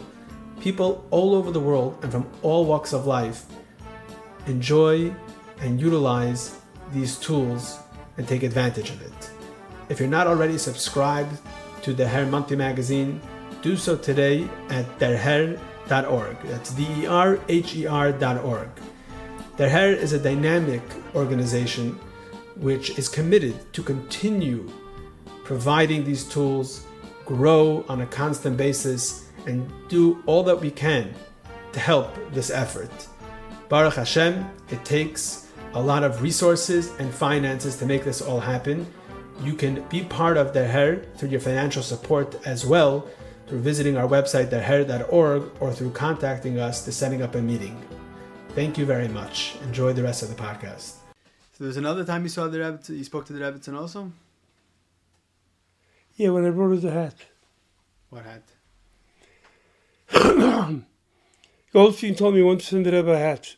Goldstein from Bancroft. The old man, not Stanley, his father. From Bancroft Hatters.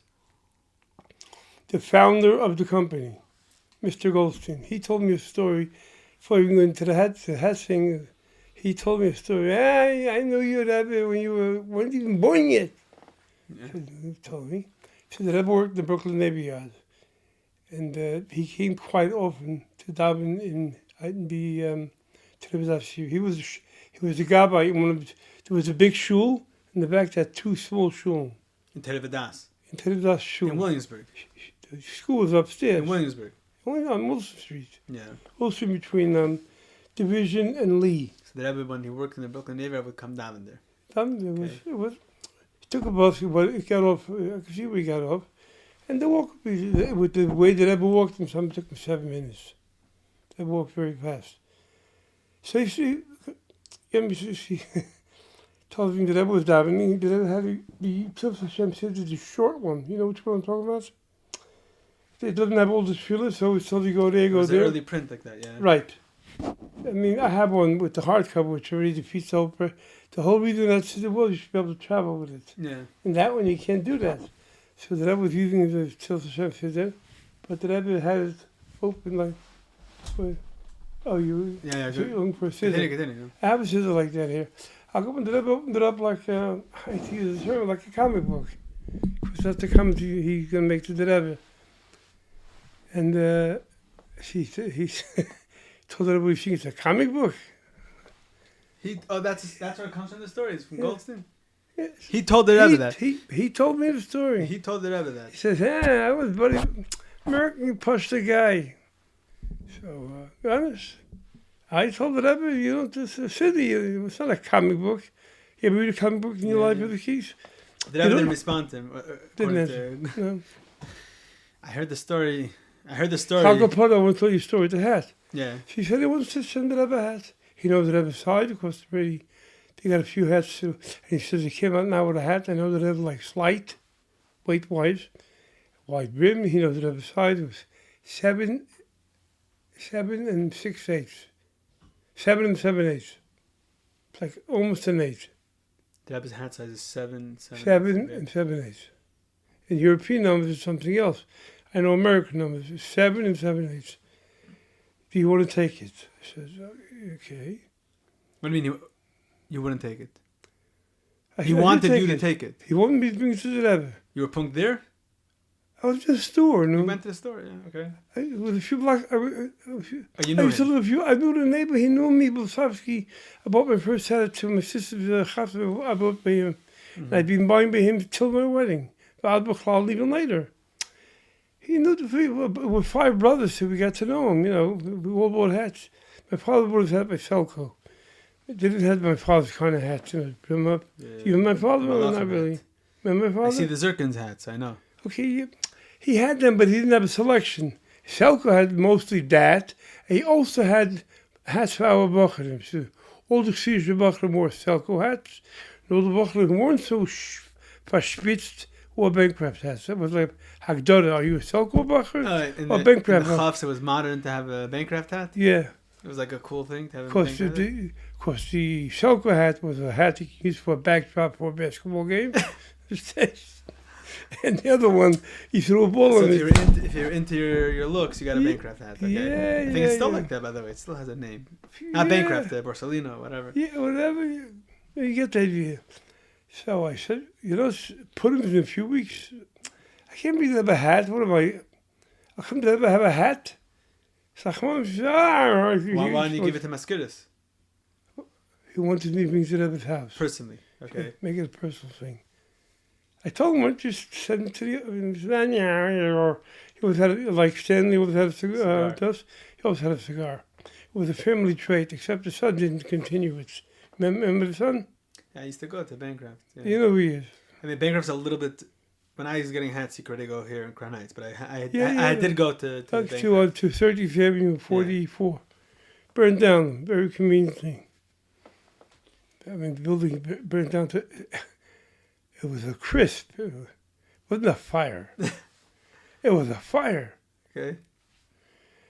I'm not saying anything. I'm just saying when I saw the devastation, like what? Didn't the fire department show up like in time to save the top floor of a 4-story building? Like, hello? Right. I'll go upon him. I said, put him coming around. Let's make a schlachbanis out of this. So how much I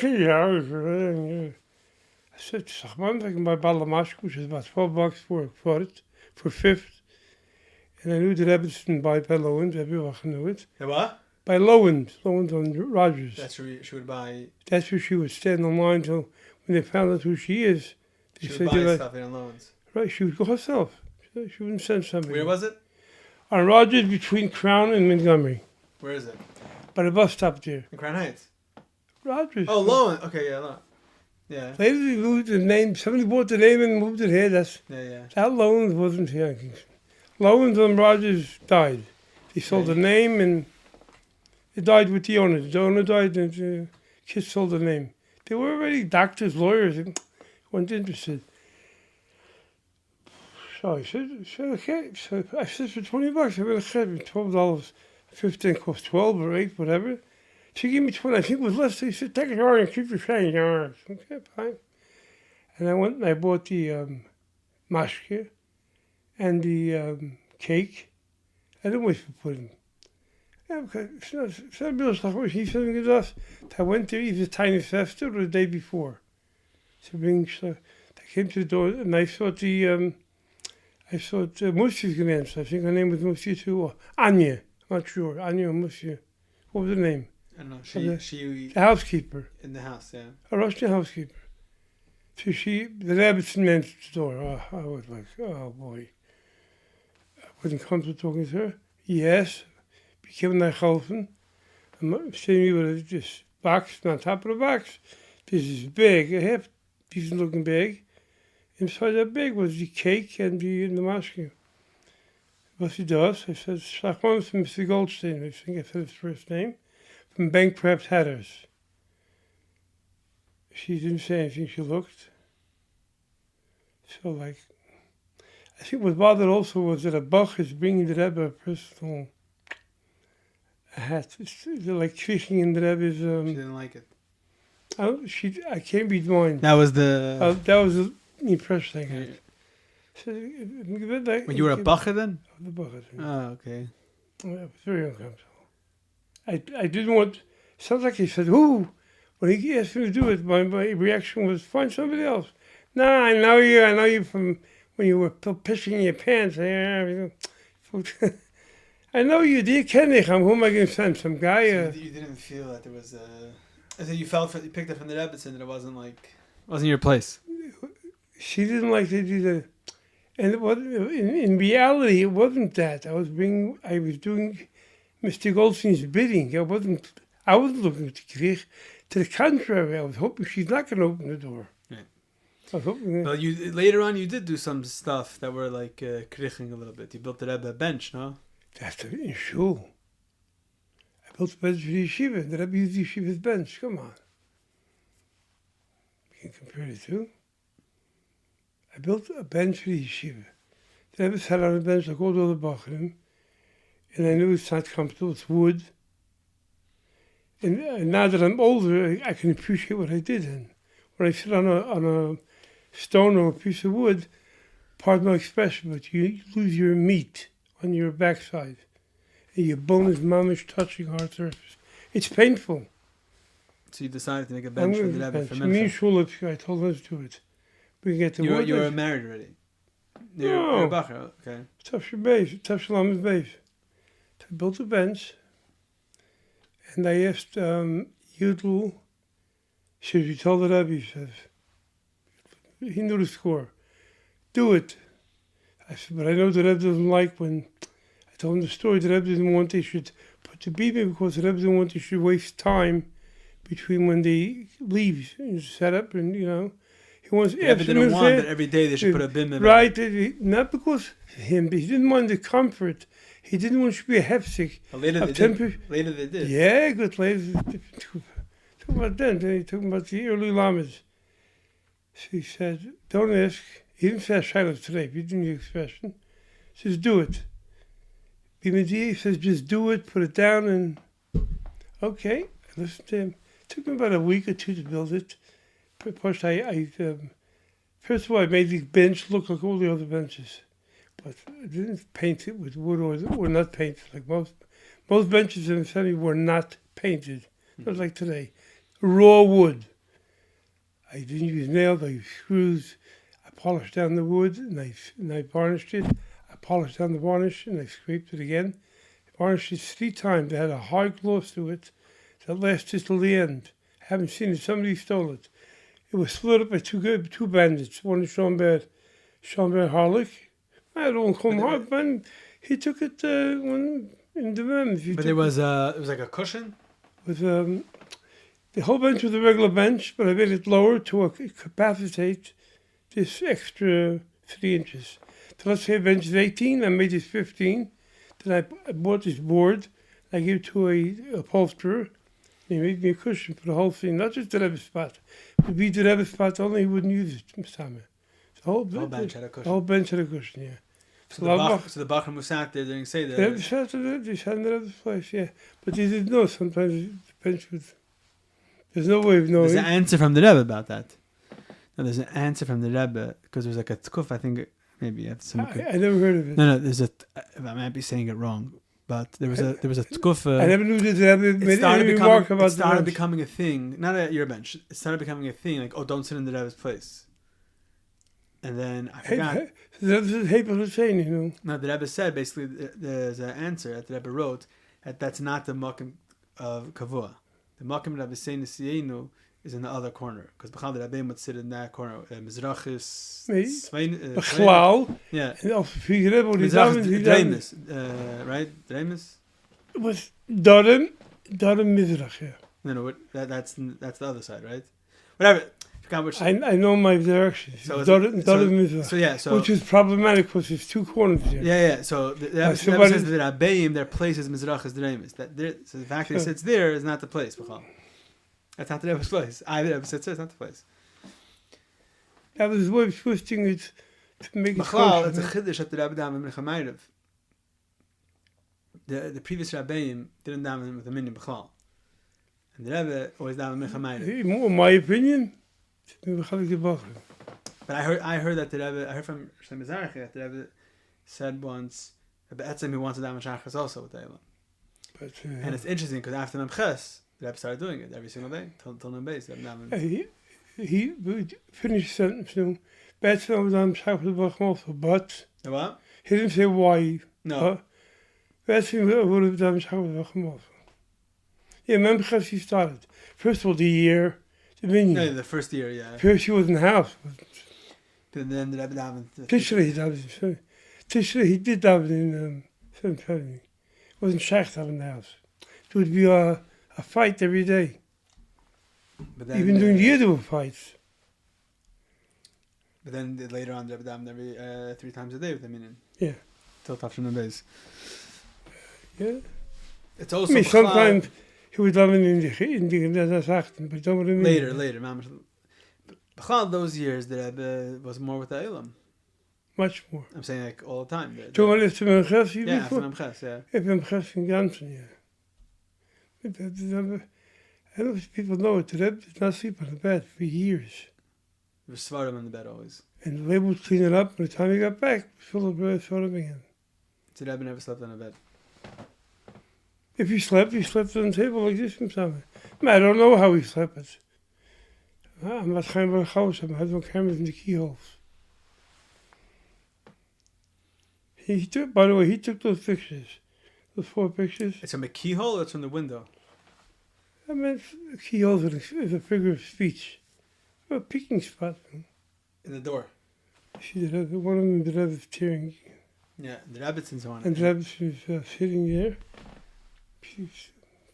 Very, very queen-like. You saw she sits. She's standing, I think. Sitting. She's sitting. She's sitting? The other's sitting. It looks like they're working on something together, like a letter or something. Apparently, but she was sitting. It was a set of 4 pictures. Mm-hmm. This, and the other thing, this. The other one, the other close like this. You don't see the other. Those 4 pictures are taken within 2 or 3 minutes. And that's the same set of pictures that Rebbe is learning also. Yes. Standing on yes. a chair. But that's from a different time.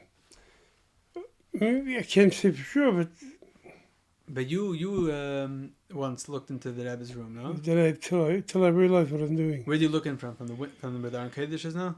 There's a window? Aron Kodesh? In the Rebbe's room, there's an Aron Kodesh. No, the other window. There was those two shots were windows. 2 windows. One Aron Kodesh blocks. It's actually the Aron Kodesh. How do you access it? How do you access it? From the steps? Part with the gabbai. No, but no. It was before the shalash? I connived my way into it. I told my father go in need an office, which they needed like a lock and got. They never sat down together. So I built out of the back room there. So I had that thing. There was windows there to the Eastern Parkway. So I put a wall on over the steps. There was a parapet. You know what a parapet is? Half a wall. Mm-hmm. So I built it till the top. But you die. I built it myself. That's the way it always that I went home. I couldn't bang it, you know. And I made a wall with a door with a key. I gave my father a key. I don't think he ever stepped into the office. You made an office for the Gabbayim? I got a phone. I called up AT&T to put in the phone. There was NYT then, NYT, New York Telephone. NYT. This is where Label's office was later? Higher even. That's where all the dollars were stolen from. That's where all the pond that the Rebbe never opened went in. The bags were building up over the years. I think it was a fire once, no? In the base, there was a fire there, yeah. I think it was Label's office, but yeah. No, it was that room. It was that room. So there's a room on top, okay. It's not a room on top. It's Label's office only goes till almost the front. Right. 15 feet away from the front. There's 4 steps you go. Because it can't be low. It would block the steps going down. So you have steps and you go down. So Label's already under the down. This is on the top landing of those steps between the 2 ramps. Today you can say 2 ramps. It should be only 1 ramp. Not to have the ramp that the government made us put up. The metal ramp has to be handicap accessible. Mm-hmm. But you kept a place that you could look in the Rebbe's window? No, boys. I had a key to the room, and I knew the building before the panels went up. So I knew where the window was exactly. I opened it up at night after the Rebbe left. I opened it up, kept it loose, took away all the nails. And when the Rebbe was in his office, I would pull it away. I had a spot where I was able to see into the room because of the shade being enjoyed from the wall. I didn't see the Rebbe the whole time. I saw the Rebbe passing by. The speed that he walked by was unbelievable. I watched him about 4 nights in a row. And one day, what are you doing? Push it, not nice. It's an invasion of privacy. Again, nothing's going to happen, but where do you get the chutzpah to look in the Rebbe's room? And I thought it's not like a spitzel. I once watched the Rebbe talking to Gedaliah Shur for half hour.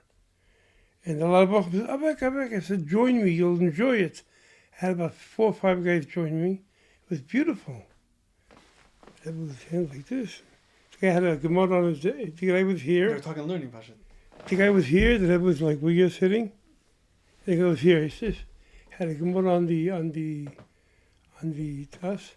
So I had no Gemara, nothing. He saw the Rebbe, Mamish Mechai gewesen. Whoever counted the Rebbe. How many people counted the Rebbe? Maybe he didn't come to the Rebbe's Dagon learning, but he had enough in him to be able to count the Rebbe. I'm sure the Rebbe won the argument. That's not the issue. He said to the Rebbe, yes. I couldn't hear the voice. The window was slightly open. Shade was up 2/3. So I saw everything. It was nice. Oh, come back. Any of the Bachram didn't tell you off for doing this? I just told you. He said, I said, don't be an idiot. Just join me. They joined me and they enjoyed it too. Which Bachram told you they're not coming? I got like Adam Baish. I got like some of the... Who told you? Who said they're not joining? Who was screaming Avek? I didn't pay attention. I wasn't doing anything wrong. It's a Rosh Yeshiva going to the Rebbe. It wasn't a lady. It was a Rosh Yeshiva going to the Rebbe. And that's the time Rosh Yeshiva. Rosh Yeshiva Yedua.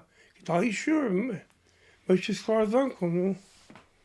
And then it's gechapt him seichel that it's not the right thing. 4 times, yeah. Stop doing it. I didn't put the nails back in and just... But it was always open all the years? What? So all the years there was access? It wasn't open. Oh, you left the nails? I left it. Yeah, I didn't put the nails back in case one day made it gets the better of me.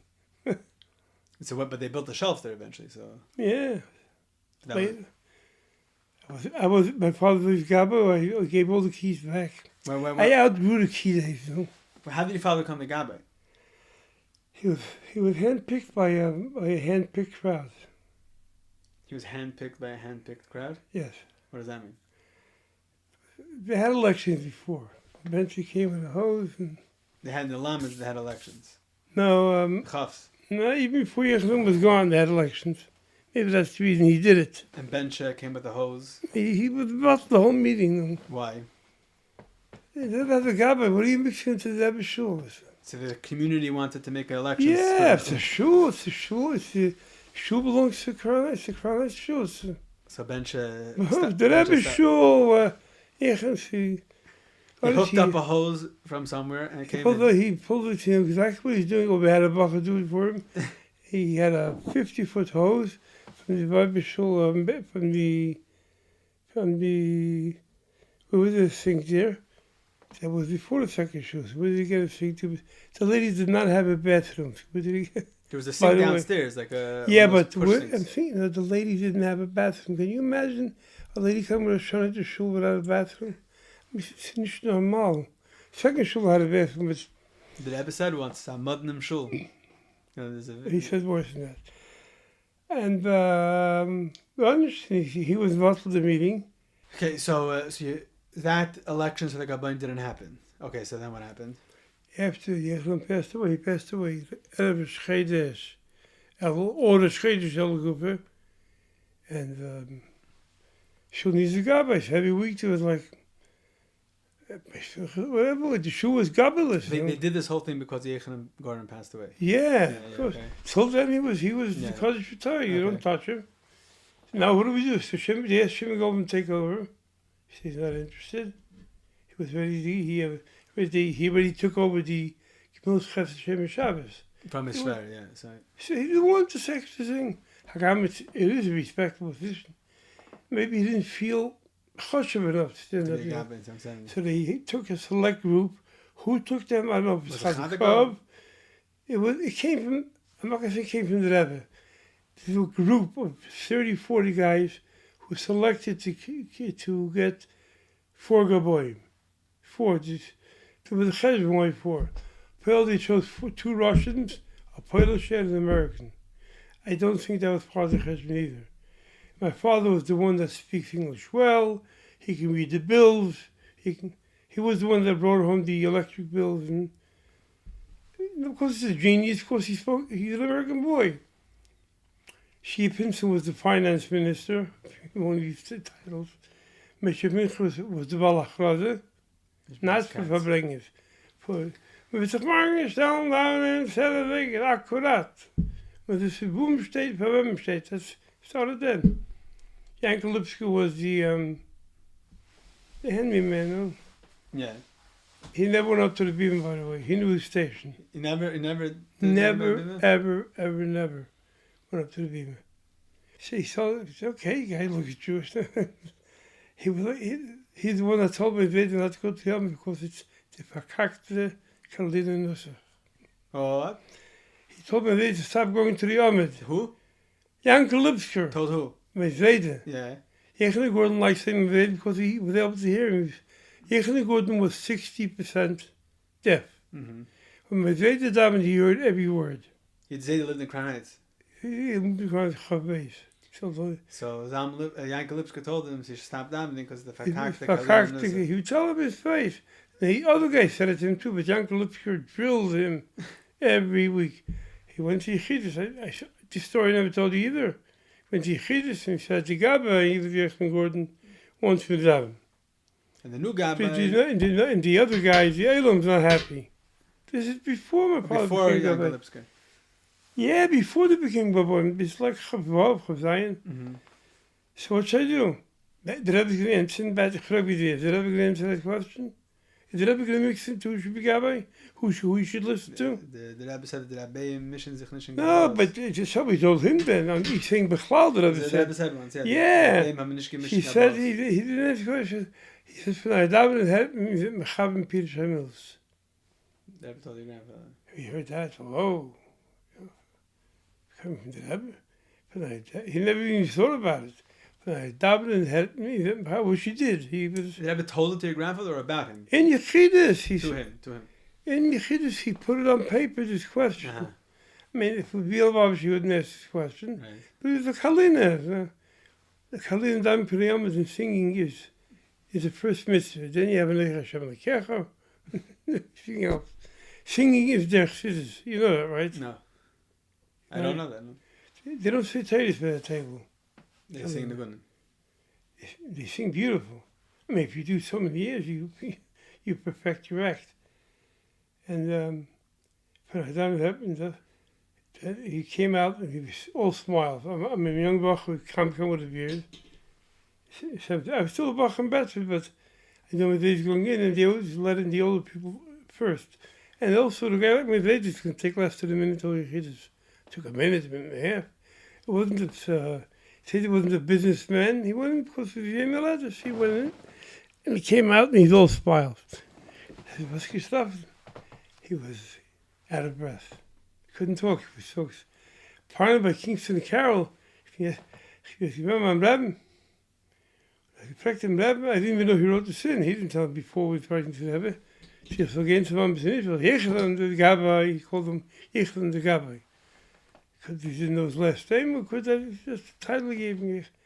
When the Yankel he called the Yankel, when he said his name, he didn't say it with the same love. And he said Yechlan Gordon. He's me again. I picked him was the time. Sie haben nicht gekämpft auf mein Scheil, aber mir gesagt hast von meinen Tabellen, hätten ich mich für Milles. So, I know what to do already. And so the next time Yankel walked over to him, he said, maybe you're right, maybe you're not right, but I know that Rebbe said that's my davening here, Herzog für Milles. Yankel never... He knew me he's not a liar. Right. You ever asked the Rebbe anything, Yichidus, a Shaila? In Yechidus, never. You had Yechidus after your marriage also? No. Stopped one day. Before your marriage you had? I did a big mistake. I stopped going into Yechidus in Tafshin Chavtes. You stopped going into Yechidus when you were Bacher? I still went. No, I stopped in Chavtes. Why'd you stop going to Yechidus? It's hard. I had a fancy way of getting out of it. No. I went in Udalad. You were a kid? Never said, yeah. Kid. Young Bacher, you have to be mitzvah. You Dalid? Chavdalad. Chavdalad. Chavdalad, my parents. But then there's what happened was the Rebbe asked him Shilas. He told my father mixed in. Once my father mixed in, it was over. The Rebbe asked me, my investigate. Yes, my my. And what about a pilpul? I said, then Rebbe smiled. I didn't say in the menu form. I called it what a bach was called. What's your pilpul? The Rebbe fish. Rebbe gave a big smile. So I told him which Sikha I learned, which Indian. He asked me a question, I answered it right away. Second question, I answered right away. Third question, I knew the answer. I had to form a father, being a father, you know, else not being the typical of officer. So he answered for me. That was it. And I wasn't talking to him, I was talking to him. So once you, again, with the Rebbe, there's no chachmas. Sometimes exceptions. 14, okay, why did I stop? 14, I wrote to the Rebbe, and it was before my mitzvah, that I would tell me what to do. And it was after my birthday, something that worked out that way, because I wasn't ready. Because Baruch Nis. So that was, so I wrote, I did this and this and this. No, there was no shilas.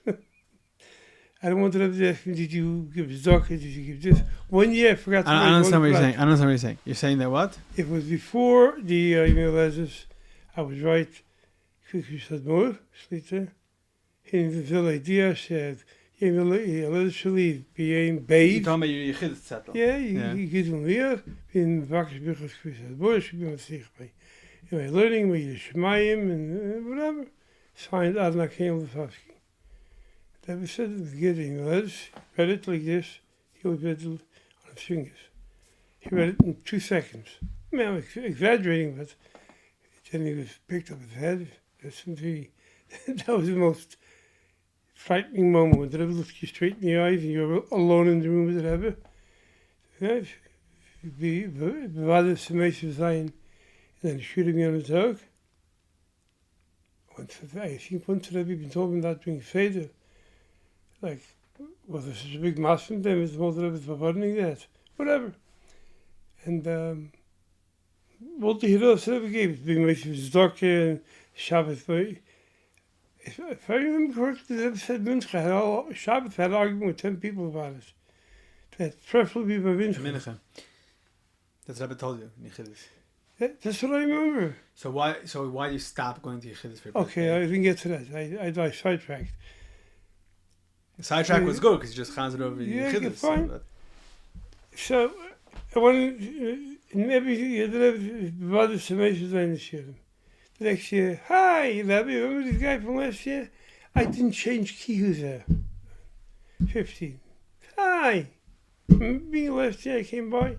Me saw me doing keshebrach and lekach and pan, and that's pan. The one you give before a show, you know? Pan. So that I saw that I was doing keshebrach, pan, with $1 in. Ukadema. That's what it is. Keshebrach, pan. Nothing my day was not Rebbe anymore. I said, well, it says keshebrach and pan. Anything else from the Rebbe? Lekach, whatever. Oh, lekach, yeah, I didn't give you like three things. Okay, keshebrach would be every Yom Tov. So, Every Yom going into the Rebbe, hi. I was a little more technical than that. was there anyone else that did such a thing like you? Yeah. There was a style? We all had. You spoke to Mashmim about this? Spoke to Yael about this? No. I know what Yael would tell me. What would Yael tell you? Yeah, I should go. So you didn't go most of your Bachar Shayar? No, boy, most. I was a Bachar since I'm 13, and I went till I was 18. In 19, till you Chassan, you didn't go? 19 or 6 years. Because So come on. then you're very smart. So 30, 40, 50, Once you're 19, 16, you're very smart, so you can come up with this. I said, what are you doing? But by the way, you know what the Rebbe, You know what the Rebbe said when he stopped the Chiddush, Reb Aharon? The Rebbe said, "Menutzas neshes." So I have to make a bracha and a shaky band. but that's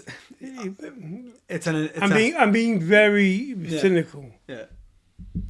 So after you got married, you still had the same like drains around 770. Yeah. But you were a working man, right? You had a family. Right.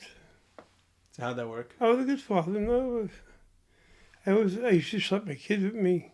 My kids at the time. We went to, I said, do you remember this night? I said, no, you can't remember. You're only 6. I said, Tom, when I was 6, he was sleeping 770 already.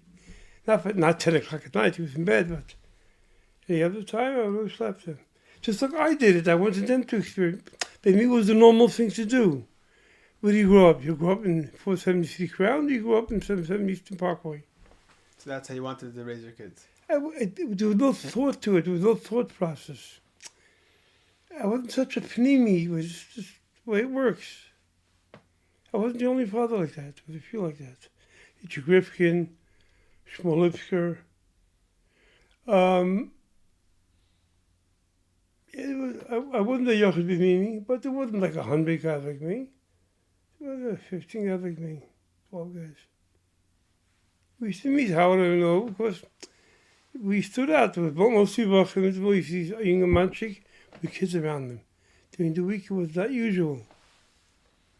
Your kids did it on their own when they were a little older? When they got older, yeah.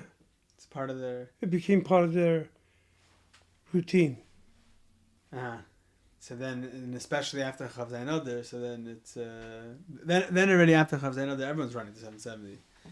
Whenever the Rebbe comes out. The whole world caved in. My world caved in. Chav Chesed didn't cave. It's so interesting. Chav Chesed didn't cave in. Chav Ches Nissen. Chav Chesed. It's not Chav Chesed. It's Chesed.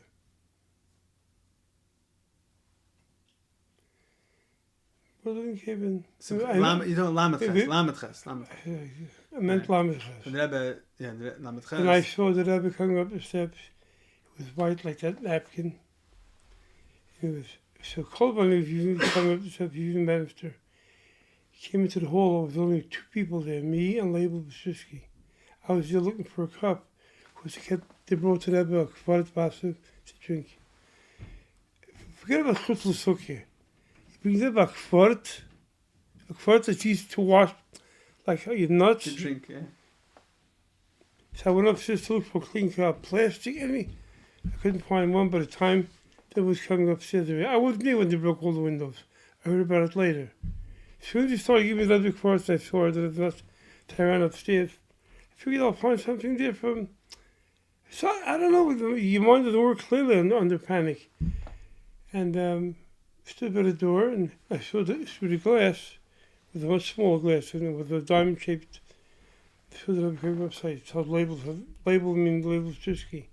That was coming up. he was there hopping already, Hatzoli, you know. He said, "Who's gave you, Reb Aharon?" So I was there, and the Rebbe came through. He said, he jumped us, both of us. When he walked the whole way, leaning on the wall. It was so hard for him to stand.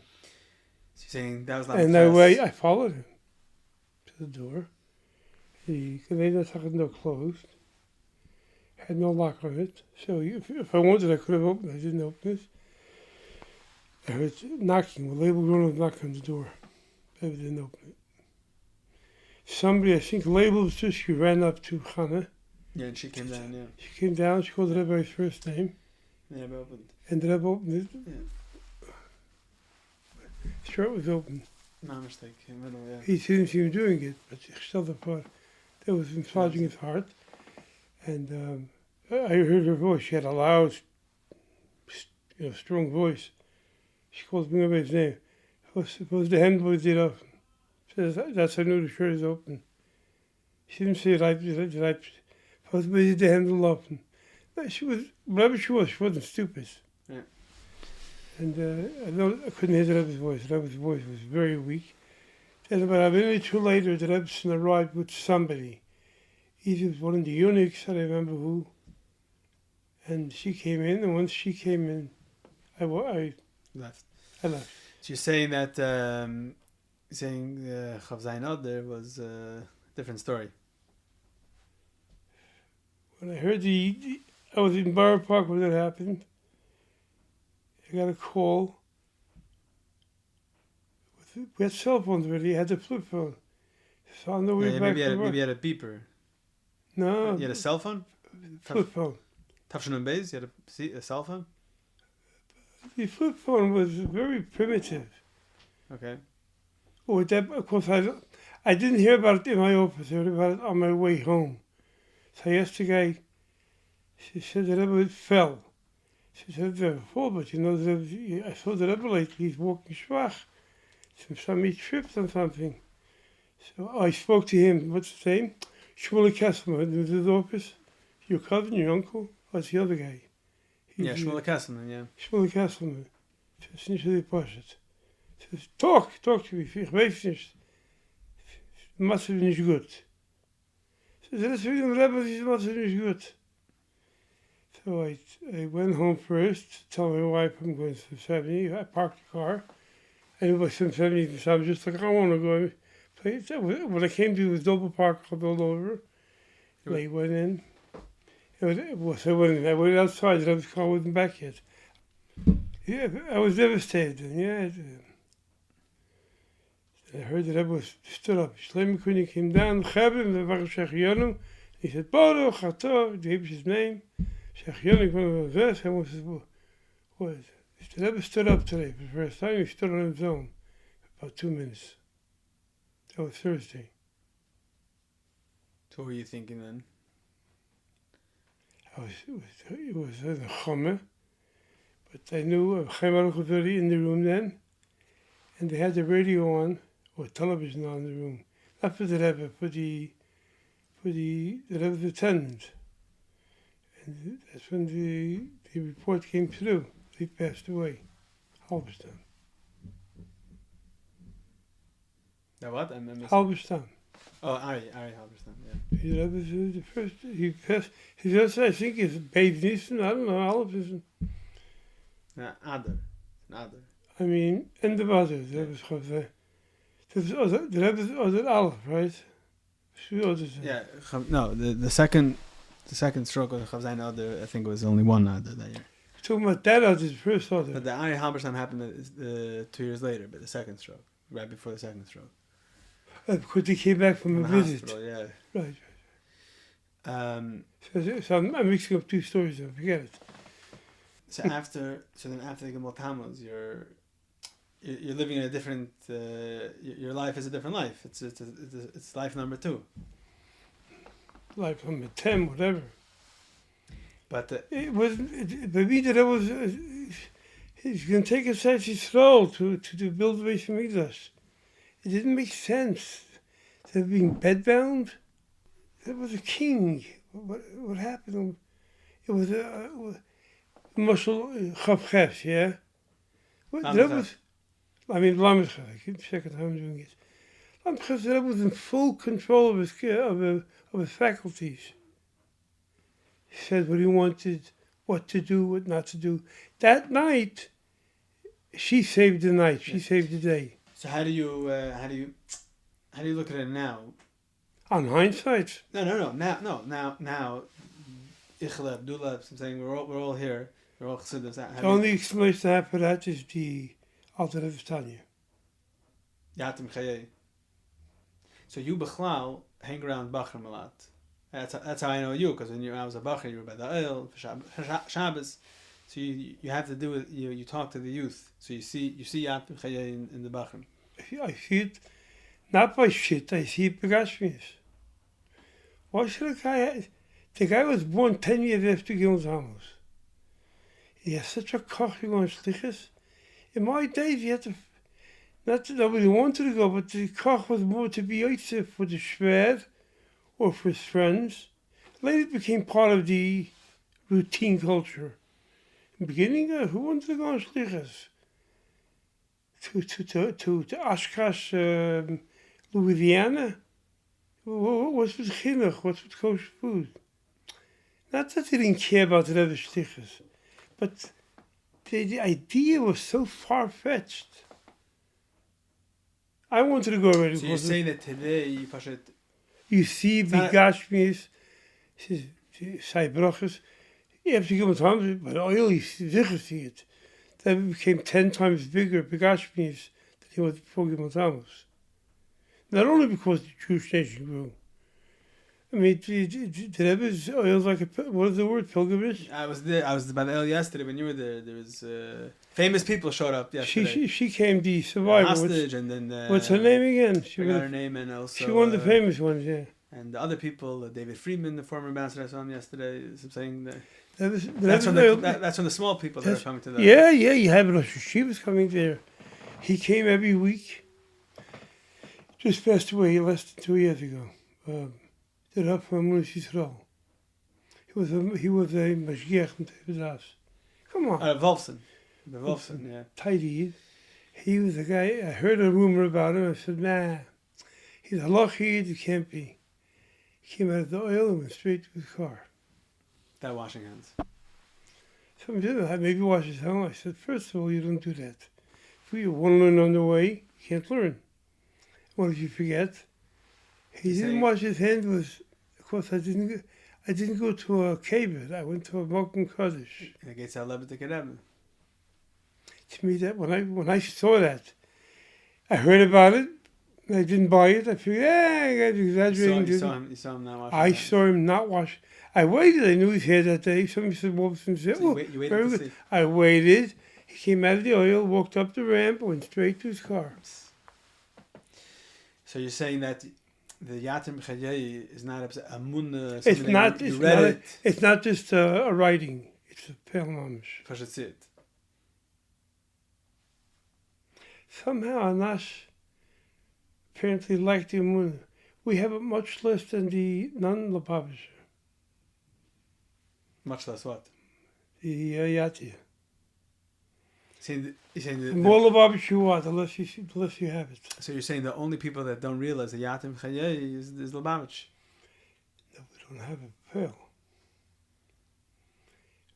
In other words, we ask for brachas. But that was always like that before Gimel Tammuz right. also. He says it's also Yatim. Say that even more. So what's the hasbara for that? That's the mice with Shmuel Gerari. I have an answer it. I don't want to give the. No, there's a mice. I don't says a story. Let me finish. I don't want to give any excuses. I don't like it. Saying Pasha, it's not. It doesn't. You want the brachas. It doesn't work for me. You want the brachas. When my wife had Jenna Machla. I wish I got an answer from the Rebbe. Like I tried to English once or twice, and they looked wonderful, but lapel.